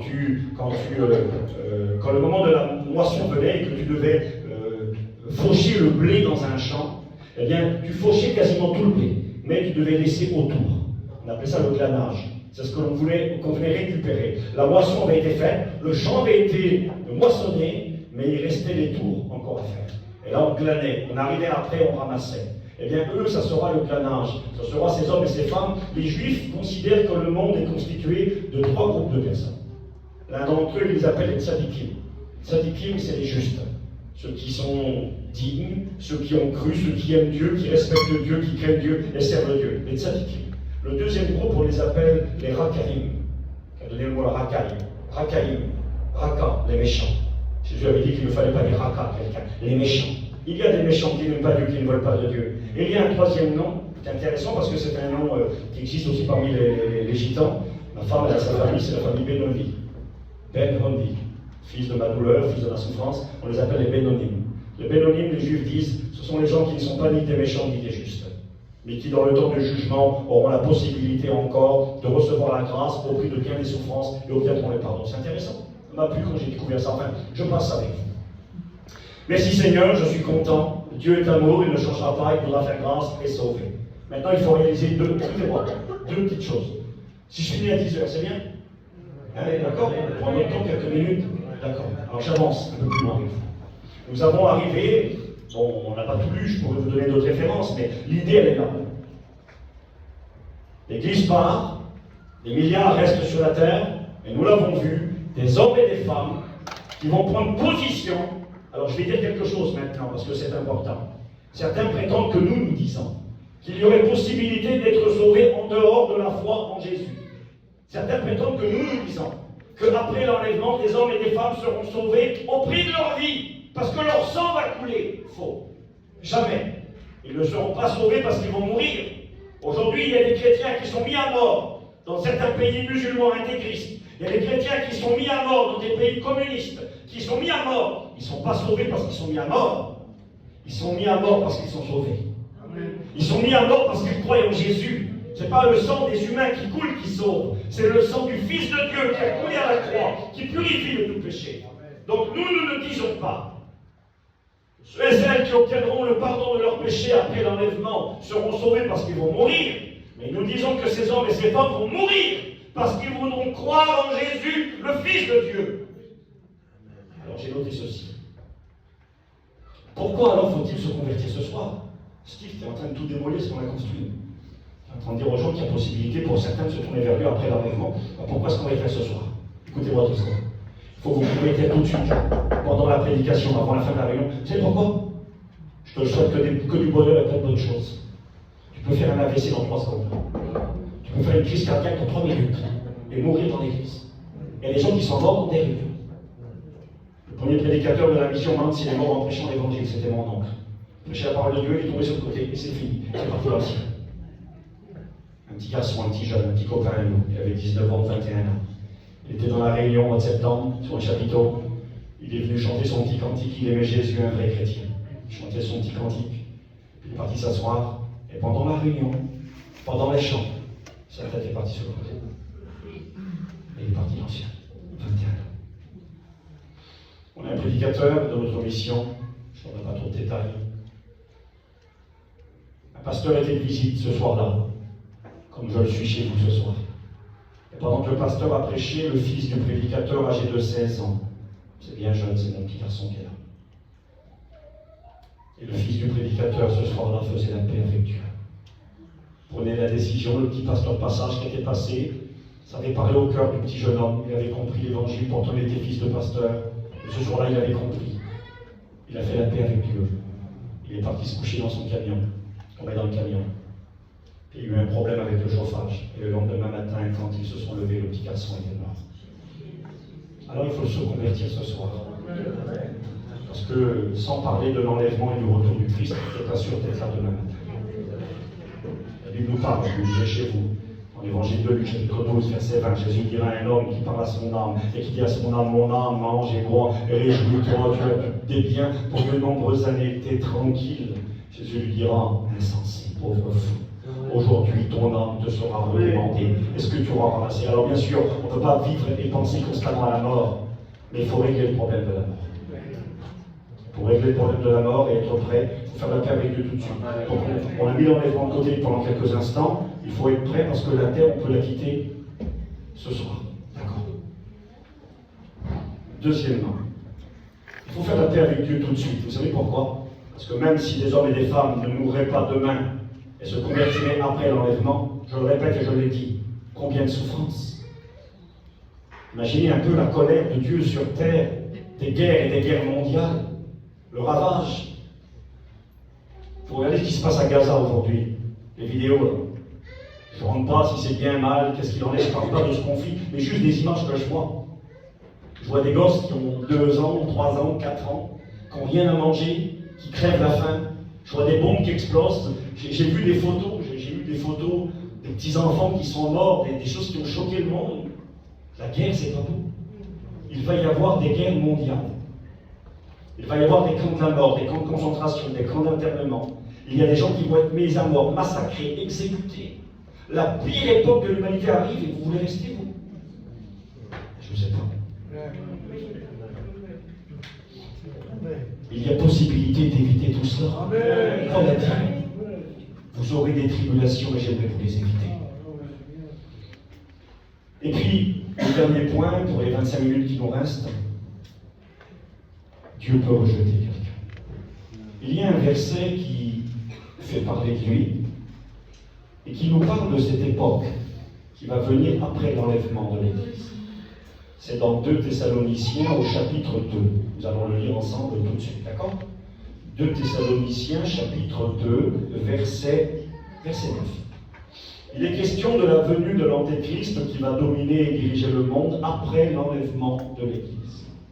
Certains peut-être diront, les lecteurs un peu de la Bible diront, mais Steve, c'est quand même écrit que personne ne vous séduise d'aucune manière, car il faut que l'apostasie arrive premièrement et qu'on ait vu paraître l'homme impie. Donc si on doit le voir paraître, on sera encore là quand lui va arriver. Je m'excuse, ça c'est la traduction de M. Louis II. C'est un grand monsieur, j'arrive pas à sa cheville, mais Louis II s'est trompé ici. C'est pas ça qui est écrit, c'est pas écrit et qu'on ait vu paraître l'homme impie. J'ai regardé dans le texte grec, c'est écrit ceci. Il est écrit, car il faut que l'apostasie soit arrivée premièrement, ensuite apparaîtra l'homme impie. Et bien, c'est comme ça. En grec, je ne parle pas grec, mais j'ai étudié, j'ai regardé. Kai, apocalypto, armatia, il manque un mot. Kai, apocalypto, armatia, et un homme, comment on dit, je ne me souviens plus. C'est ensuite paraîtra l'homme impie. C'est pas et on verra. Non, il faut que l'apostasie, on la voit. L'apostasie, c'est l'abandon de la foi dans les églises, mais l'apostasie, dans le contexte, c'est la révolte mondiale du monde contre l'humanité, contre Dieu, pardon. L'humanité contre Dieu. Et on y est. Le monde est en guerre ouverte contre Dieu, blasphème Dieu, insulte Dieu, fait tout ce qui est contraire à la volonté de Dieu, et on est fiers. La guerre est ouverte. Ok.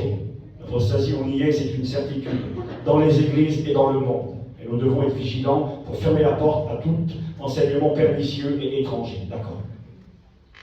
Le texte nous dit que personne ne vous séduise d'aucune manière, car il faut que l'apostasie, la révolte, la rébellion soient arrivées, premièrement.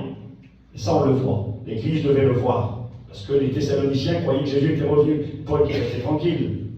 Ne serait pas troublé comme si le jour du Seigneur était déjà là. Il faut premièrement que l'apostasie arrive. La rébellion, la révolte, le rejet du vrai Dieu. Mais quand on rejette le vrai Dieu, on est prêt pour les faux dieux. Quand on rejette le vrai Christ, on devient prêt pour les faux Christ. Le monde va être prêt pour le faux. Car il faut que l'apostasie soit arrivée. Ah oui, mauvais mot.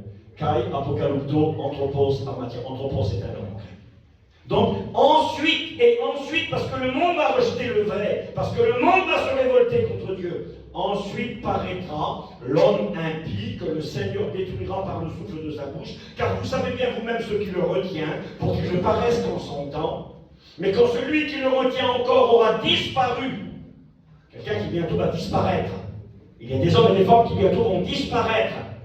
Le mot disparaître, c'est être enlevé, être ôté. Celui qui le retient encore aura disparu, l'enlèvement de l'Église. Alors paraîtra l'homme impie, que le Seigneur Jésus détruira par le souffle de sa bouche. Écoutez bien, l'apparition de cet impie se fera par la puissance de Satan, avec toutes sortes de miracles, de signes, de prodiges mensongers, et avec toutes les séductions de l'iniquité. Écoutez bien, pour ceux qui périssent, parce qu'ils n'ont pas reçu l'amour de la vérité pour être sauvés. Ceux qui ne reçoivent pas l'amour de la vérité, ce sont ceux qui rejettent la vérité, ceux qui la refusent. La vérité, c'est une personne, Jésus. La vérité, c'est un livre, la Bible. Il y en a qui ne veulent pas de la Bible, qui ne veulent pas de la parole de Dieu, qui ne veulent pas de Jésus. Alors il est écrit que tous ceux qui n'ont pas reçu l'amour de la vérité pour être sauvés, Dieu leur envoie ou leur enverra une puissance d'égarement pour qu'ils croient au mensonge, afin que tous ceux qui n'ont pas cru à la vérité, mais qui ont pris plaisir au mal, au péché, à l'injustice, soient condamnés. Et ça, c'est un verset qui donne à réfléchir et il n'est pas tout seul. Les quelques minutes qui me restent, je vais essayer de faire un petit survol. Là, il est écrit noir sur blanc que Dieu va rejeter. Que Dieu va envoyer une puissance d'égarement pour égarer, pour perdre. Pas possible. Si Dieu enverra une puissance d'égarement pour qu'ils croient au mensonge. À qui? À tous ceux qui n'ont pas reçu l'amour de la vérité. Pourquoi? Parce qu'ils aiment le mal et le péché. Écoutez, il ne faut pas se voiler la face.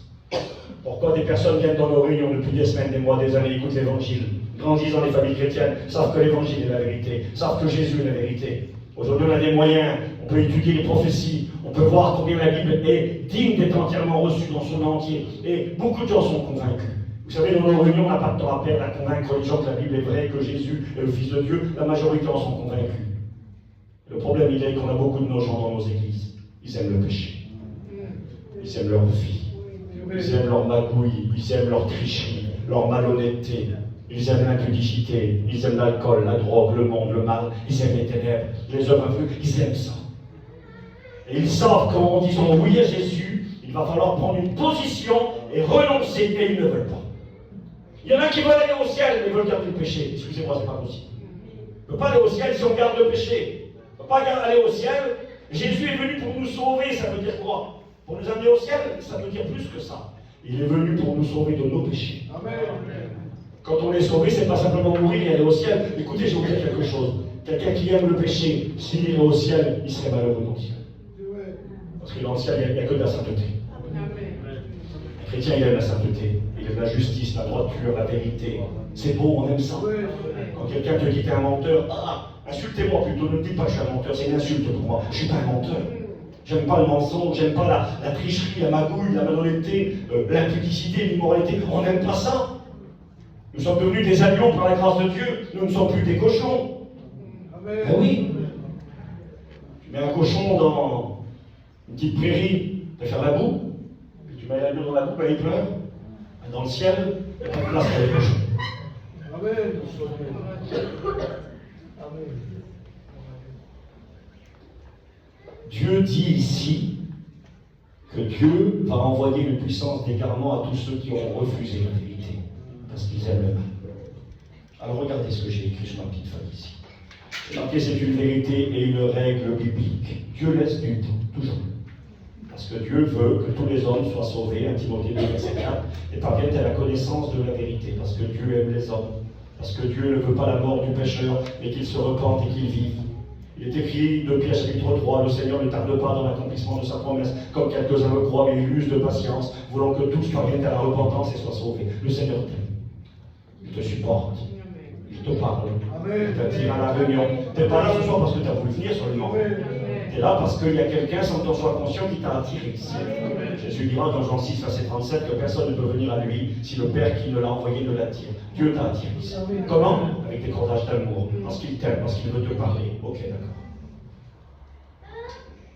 Dieu laisse du temps. Apocalypse 2, verset 21, je lui ai laissé du temps pour qu'elle se repente. Et quand Dieu dit je laisse du temps, il ne laissera pas tout le temps. Il laisse du temps. D'accord. J'ai marqué souvent, et là c'est un survol. Vous lirez chez vous attentivement, ça vous passera le temps. Le livre de l'Exode, lorsque Dieu va parler au pharaon d'Égypte pour lui demander de laisser partir le peuple d'Israël par le biais de Moïse. Encore quelques minutes. Moïse parle à Pharaon. Il lui dit, Pharaon, laisse partir mon peuple. Car Dieu a demandé qu'il aille dans le désert pour me servir et m'offrir des sacrifices. Pharaon répond, qui est l'Éternel? Je ne connais pas l'Éternel. Et afin que le peuple ne s'arrête pas à ces paroles de mensonge, il considérait la parole de Dieu comme un mensonge, il ne connaissait pas Dieu, désormais les Hébreux feront des briques sans paille. Parce que pour lui, Dieu, il ne le connaît pas et sa parole est un mensonge. Écoutez-moi bien, Dieu accepte. Parce que Pharaon ne sait pas. Et c'est vrai qu'il ne sait pas. C'est vrai qu'il ne connaît pas. Il a ses dieux, il a 10 dieux en Égypte que Dieu va frapper. Mais il ne connaît pas le vrai Dieu. Mais progressivement. Au contact de Moïse et de la parole de Dieu, il va voir la gloire de Dieu. À un moment donné, les magiciens égyptiens diront eux-mêmes, à Pharaon, c'est le droit de Dieu. Nous ne sommes pas capables de faire ce que Dieu fait avec Moïse. Et après, nous voyons que Pharaon va évoluer. Il va demander la prière. Il va dire à Moïse, prie pour moi, prie pour nous. Ça, c'est nos familles aujourd'hui qui nous disent, prie pour nous. Vous savez ce qu'il faut dire aux familles quand ils vous disent, tu vas à la réunion ce soir, prie pour moi. Il faut leur dire, écoute, je veux bien faire, bien sûr qu'on prie pour nos familles. Je veux bien faire ce que tu ne peux pas faire, mais si tu veux prier, tu n'as qu'à venir toi-même à la réunion. C'est facile ça. Les gens ils croient comme ça, tu vas prier pour moi, ça va aller, mais non. Mais écoute, d'accord, je vais prier pour toi, mais je vais manger pour toi aussi. Ah oui, je vais manger pour toi. T'as plus besoin de manger, moi je vais manger pour toi. Ben, si je ne mange pas, je vais mourir. Ben, si tu ne parles pas à Dieu, tu vas mourir. Tu ne peux pas faire pour les autres ce qu'eux doivent faire. Puis Pharaon, il ne sait pas, il ne connaît pas. Et puis c'est marqué, quand j'ai noté les versets, Exode 5, versets 1 à 2, qui est l'Éternel, je ne le connais pas, etc. Et puis, Dieu va envoyer des plaies. Les serpents, les os changés en sang, les grenouilles, les poux, et puis c'est marqué les mouches, les troupeaux seront frappés, et il est écrit 6 fois, écoutez-moi bien, 6 fois. Pharaon endurcit son cœur, et une dernière fois, Exode 9, 34, Pharaon endurcit son cœur. Aujourd'hui, si tu entends sa voix, n'endurcis pas ton cœur. Il va endurcir 1 fois, 2 fois, 6 fois, 7 fois. Et à un moment donné, Dieu dit, stop. C'est fini. C'est fini. Dieu enverra d'autres plaies. J'ai noté les ulcères, les sauterelles, les ténèbres, etc. La mort des premiers-nés. Et là, il est écrit 4 fois. Dieu endurcit le cœur de Pharaon. L'Éternel endurcit le cœur de Pharaon, roi d'Égypte. C'était fini. Parole de vie dira, le Seigneur a fermé le cœur de Pharaon. Il y a un moment donné où Dieu dit, stop. Tu ne savais pas, tu ne connaissais pas, ok. Je me suis révélé, je t'ai parlé. Je t'ai attiré 1 fois, 10 fois, 100 fois. Je ne connais pas le nom. Je t'ai parlé, maintenant tu te moques de moi. J'accepte pas, dit le Seigneur. Tu veux pas? C'est fini, Pharaon. Tu pars maintenant. Tu t'es moqué de moi, c'est fini. Le grand roi d'Israël, Saül, j'aurais voulu lire davantage, mais je ne le ferai pas, Samuel 15, 26. Ce roi qui fut choisi de Dieu, rempli du Saint-Esprit, qui prophétisa. Il était tellement humble et tellement simple, de la tribu de Benjamin. Voici qu'il dirige le pays d'Israël. Et à un moment donné, Dieu lui parle. Dieu lui dit, tu vas aller faire la guerre aux Amalécites. Et tu vas les dévouer par interdit. Je te donnerai la victoire. Tu détruiras tout, tu ne prendras rien. Tu détruiras tout, tu mettras à mort le roi Agag, qui est un homme méchant. Il a tué des enfants d'Israël. Il a privé des mamans de leurs enfants et des femmes de leur époux. Tu l'arrêteras et je te donnerai la victoire. Et Isaïe va à la guerre, il remporte la victoire, et quand il arrive là-bas, il garde le butin pour lui. Il garde ce qui est beau, ce qui est précieux. Et le roi Agag, il lui fait grâce. Il devient tellement gentil. Et là, Dieu dira cette parole à Saül par le biais de Samuel. Il dira à Samuel 15, 26, tu as rejeté la parole de l'Éternel, et l'Éternel te rejette, afin que tu ne sois plus roi d'Israël. Et puis, il est écrit que le prophète Samuel va pleurer. Il aimait Saül. Il va dire, Seigneur, je t'en supplie, fais-lui grâce, pardonne-le, ne le rejette pas. Et Dieu va dire à Samuel, arrête de pleurer. Écoutez ce qu'il est écrit. 1 Samuel 16, verset 1er. L'Éternel dit à Samuel, quand cesseras-tu de pleurer sur Saül? Je l'ai rejeté. Et pour Saül, c'était fini. Un esprit démoniaque est venu, s'est mis à se saisir de Saül. Saül est devenu un ennemi de Dieu, un ennemi de David, un ennemi de l'œuvre de Dieu, jusqu'à ce qu'il se suicide. Il avait été rejeté.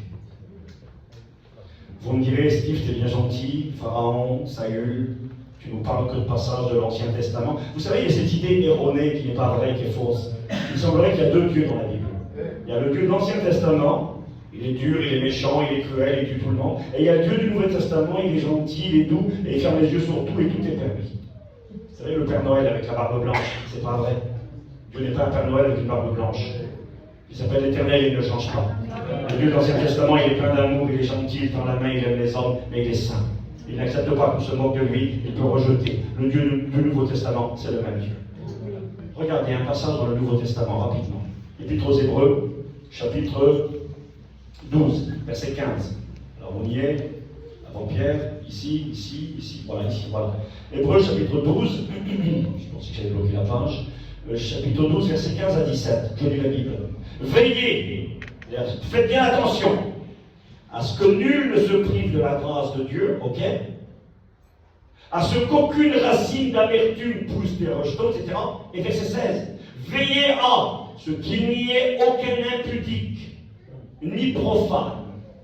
Profane, c'est quelqu'un qui méprise les choses de Dieu, qui les prend pour rien, pour qui les choses de Dieu n'ont pas de valeur, qui se moque de Dieu. Ça devient un profane. Veillez à ce qu'il n'y ait ni impudique ni profane, comme Ésaü. Ésaü, c'est le frère jumeau de Jacob. C'est le fils d'Isaac. C'est celui dont il est dit, j'ai aimé Jacob, j'ai haï Ésaü. Dieu peut-il haïr quelqu'un, le Dieu d'amour? Il n'haït pas les hommes, il haït les femmes.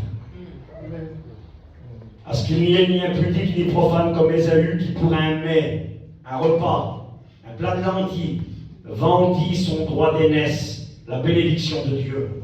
Vous savez que plus tard, trop tard, voulant obtenir la bénédiction, il fut, on est dans le Nouveau Testament, il fut rejeté, quoiqu'il la sollicita avec larmes, car son repentir ne put avoir aucun effet. Vous savez, il y a des sentiments, Zinda, il pleure. Regarde, il pleure, il regrette, il demande pardon. Dieu dit, c'est fini. Il a pleuré, il a dit, Seigneur, s'il te plaît, pardon, je regrette. Dieu a dit, c'est fini. Pour un plat de lentilles, tu as méprisé les choses de Dieu. Le plat de lentilles, je répète, ce sont toutes ces magouilles, tout ce péché que nous aimons, toutes ces choses de la terre, ces futilités qui nous ont comme séduits et qui voudraient nous garder et nous empêchent de nous convertir. C'est le plat de lentilles. Et il y en a qui sont en train de sacrifier leur éternité, la vie éternelle, la vie avec Dieu, l'enlèvement de l'Église, qui resteront sur la terre pour des plats de lentilles. Ils se moquent de Dieu.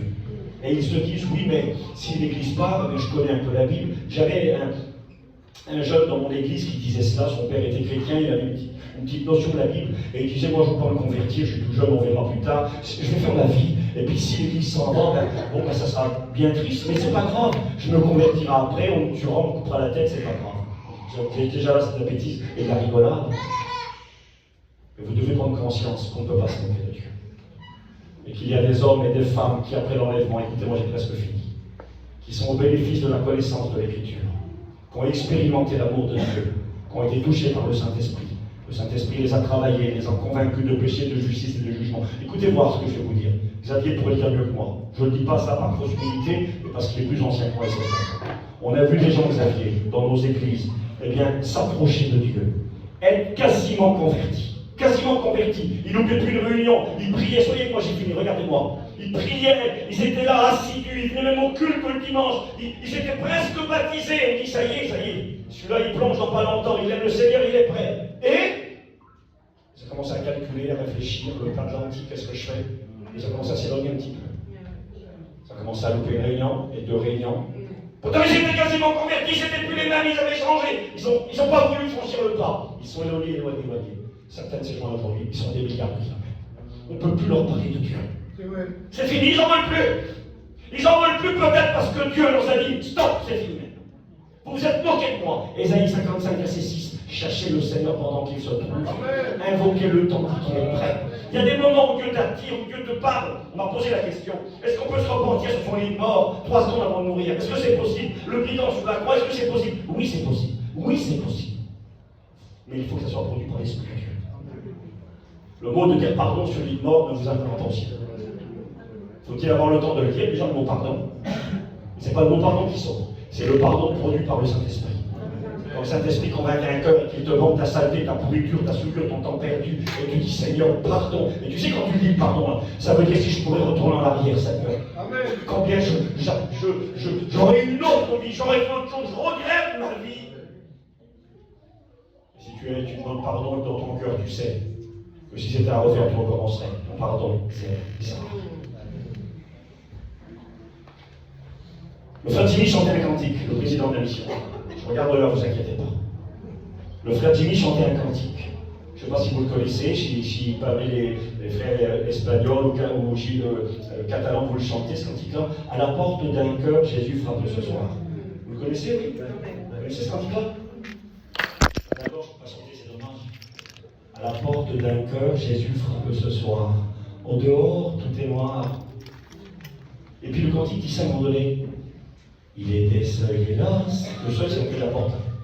Il est des seuils, hélas, où Jésus ne va plus.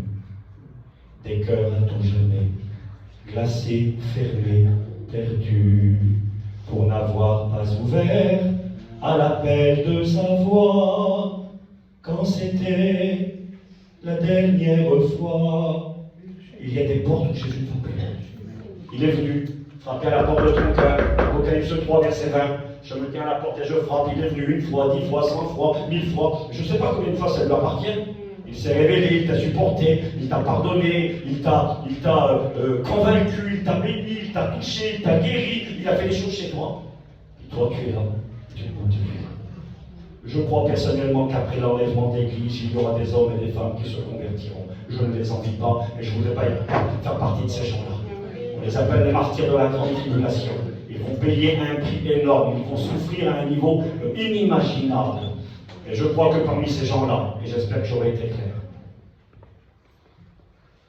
ne seront pas concernés les hommes et les femmes qui aujourd'hui, dans le temps de la grâce, je précise bien, qui auront compris réellement l'Évangile, connu le Seigneur, goûté la vie de Dieu. Je ne parle pas de quelqu'un qui est venu une fois à la réunion, qui a écouté, qui n'a rien compris, et puis qui est reparti dehors. Je parle de ceux qui connaissent et qui ont compris. Vous êtes placés devant une grande responsabilité. Vous ne pouvez pas vous moquer de Dieu. Et si vous voulez le faire, eh bien Dieu vous rejettera. Alors j'ai terminé. Voyez ce que j'ai marqué pour finir. J'ai marqué peut-être que vous n'êtes pas convaincu. C'est possible. Peut-être que je me trompe. Allez, supposons Steve, tu te trompes. Non, tu te trompes. Quand l'Église va partir, il y aura des hommes et des femmes qui se convertiront. Il y aura même des hommes et des femmes qui sont là ce soir à la réunion, qui ont compris l'Évangile, qui ont été touchés, qui savent que c'est vrai, qui préfèrent le plat de lentilles et leur péché, mais parce que Dieu est tellement gentil, ils se convertiront quand même après. Que Dieu fasse que je me trompe. Mais si je ne me trompe pas, je vais vous dire que vous êtes en danger. Vous qui avez compris l'Évangile, en danger de quitter la terre ce soir, en danger de connaître la colère de Dieu qui vient sur le monde, et en danger d'être rejeté par Dieu parce que vous comprenez l'Évangile. Alors j'ai marqué ça. Peut-être que je me trompe, que Dieu fasse que oui. Mais ceux qui ce soir, à travers l'écoute de la parole, intelligemment prennent la décision de renoncer au plat de lentilles pendant qu'il est encore temps, afin de ne pas revenir trop tard, font la paix avec lui, écoutez, moi j'ai fini, et sont sauvés.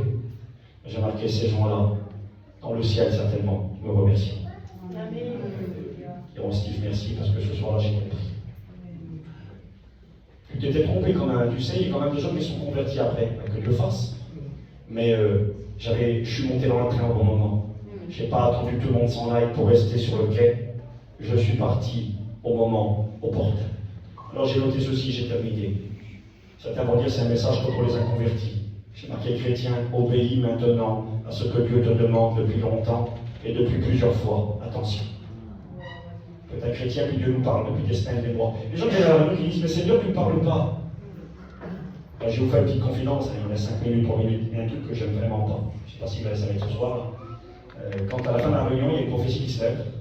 J'aime les prophéties. Et j'aime pas quand la prophétie répète la prédication et que celui qui est là dans la salle dit Seigneur, parle-moi. Ça y est, tu m'as parlé. Mais tu rigoles, quoi. Ça fait 2 heures que je suis en train de te prêcher la parole de Dieu. Et lui, il a dit une prophétie 3 secondes. Je dis Dieu m'a parlé. J'ai fait quoi pendant 2 heures, moi?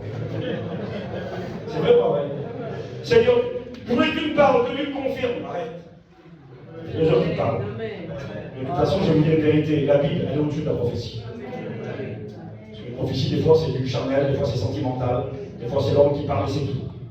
Et la parole de Dieu, c'est tout le temps Dieu qui parle. Au chrétien converti, indécis, Dieu t'a donné la vie, et il te dit de revenir tout de suite. Faut que tu te ramènes tout de suite. T'es le fils prodigue, n'attends pas. Rétrograde, il t'appelle encore une fois, peut-être la dernière, je ne sais pas. Il est temps de fuir la colère. Alors aujourd'hui, si tu entends sa voix, n'ôte aussi pas ton cœur. Ne viens pas trop tard. Et si tu te moques de Dieu, si tu es moqueur, il est écrit, tu en subiras les conséquences, tu en porteras la peine. On ne se moque pas de Dieu. Ce soir, tu viens devant lui. Je ne te demande pas de te mettre à genoux devant tout le monde ici, non. Mais dans ton cœur, humilité, baisse ta tête. Écoutez la parole de Dieu. Un visage de Dieu, peut-être, dont on n'écoute pas souvent parler. Peut-être même que certains ici ne sont pas d'accord pour dire Steve, tu te trompes, tu t'égares. Pensez ce que vous voulez. Je vous ai prêché la parole de Dieu. J'aime le Dieu de la Bible. Il m'aime. Il est plein de patience, bien plus que moi. Il te supporte. Il t'a laissé du temps. Et ce soir, il te dit, mais qu'il est temps de prendre des vraies décisions. On prie, Seigneur. Seigneur, nous sommes devant toi. Nous voulons te dire merci. Merci pour le calme. Merci pour le sérieux de cette réunion. Pour mes frères et sœurs, amis qui sont attentifs. Tu nous as parlé. Tu Tu nous as informés de l'avenir des hommes. L'avenir est sombre et noir pour ceux qui resteront. Et pour nous qui t'appartenons, le temps est venu de lever notre tête parce que notre délivrance approche à grande vitesse. Elle est imminente. Bientôt tu reviens, alors pour nous la gloire, les retrouvailles. Nous te verrons face à face, toi le Fils de Dieu, celui que nous aimons sans l'avoir vu encore. Nous reverrons et retrouverons nos bien-aimés qui nous auront devancés. Et pour l'éternité, nous serons avec le Christ, dans un programme extraordinaire que la Bible nous révèle. Et nous avons compris qu'il y a un autre avenir pour ceux qui resteront. Celui qui confie, il a la vie éternelle. Celui qui ne croit pas ne verra pas la vie, mais la colère de Dieu demeurera sur lui. Seigneur, je ne suis pas destiné à la colère. Tu vas me garder, me délivrer de la colère qui vient sur le monde. Je loue ton Saint-Nom. Et ce soir, à travers ta parole, tu voudrais inviter à la réflexion, à la décision, celui et celle qui, peut-être, n'étaient pas encore prêts, celui et celle qui, peut-être, étaient indécis, celui et celle qui, depuis des semaines ou des mois, fréquentent les réunions sans prendre une vraie décision, sans tout abandonner. Seigneur, que ta parole produise ce soir un engagement, un abandon total. Il faut lâcher le plat de l'antimène, te donner sa vie, aimer la vérité, accepter la vérité, pendant qu'il en est encore temps. Nous l'avons écouté, bientôt, une puissance d'égarement s'abattra sur tous ceux et celles qui auront refusé la vérité. Et ta volonté ce soir, à travers ce message, c'est que personne ne soit condamné. Seigneur, étends tes mains sur mes amis qui sont ici, sur le rétrograde qui est venu à l'église, sur le chrétien à qui tu parles depuis longtemps et qui peut-être méprise ta parole, qu'il réalise qu'on ne peut pas se moquer de toi. Seigneur, étends tes mains, que ta parole produise des vraies, véritables décisions pour ta gloire. Que tu bénisses cet auditoire. Merci pour ta parole et qu'à toi revienne toute la gloire. Dans le nom de Jésus, ton Fils. J'aurais voulu, il est 10 heures, j'aime faire ça à la fin d'une réunion, je ne crée pas aucun sentiment, mais je pense que le temps d'un cantique, on peut réfléchir. On n'aura pas le temps de prier pendant 2 heures, il est 10 heures maintenant, mais le temps d'un chant peut-être. Nous placer devant Dieu par rapport à ce qu'on a écouté, et peut-être dans le fond de notre cœur, prendre des décisions. Premièrement, demander pardon. Deuxièmement, dire Seigneur, je soumets ma volonté à la tienne. Je te donne ma vie, j'abandonne, je te donne tout. Aide-moi, Seigneur, et Dieu va te rendre capable. Voilà, je laisse la place à mes frères. Que quelqu'un chante un cantique à la gloire de Dieu, le temps d'un chant. On remercie le Seigneur, on examine nos cœurs et on prie le Christ. Les garçons, s'il vous plaît.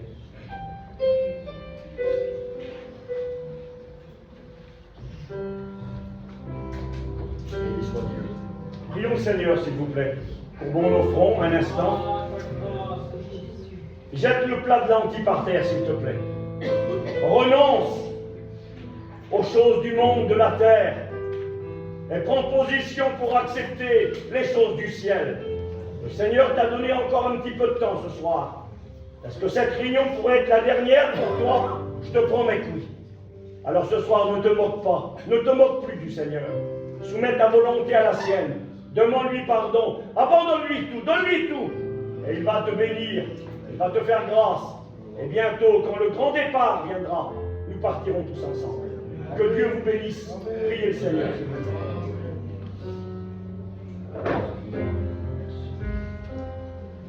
Merci, Seigneur, merci. Couche-toi tout près de la croix. Ouvre les yeux et tu verras que l'innocent est cloué sur la croix. Il vient pour toi. Merci Seigneur, merci. Couche-toi tout près de la croix.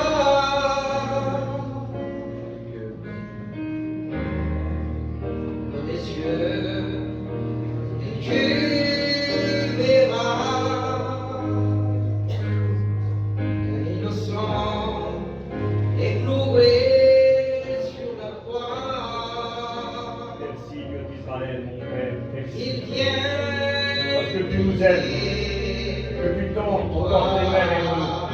désire faire grâce pendant qu'il est temps. Jésus Merci.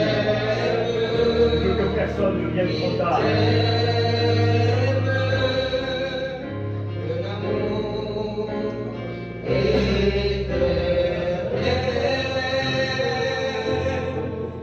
Jésus t'aime, il t'aime, de l'amour éternel.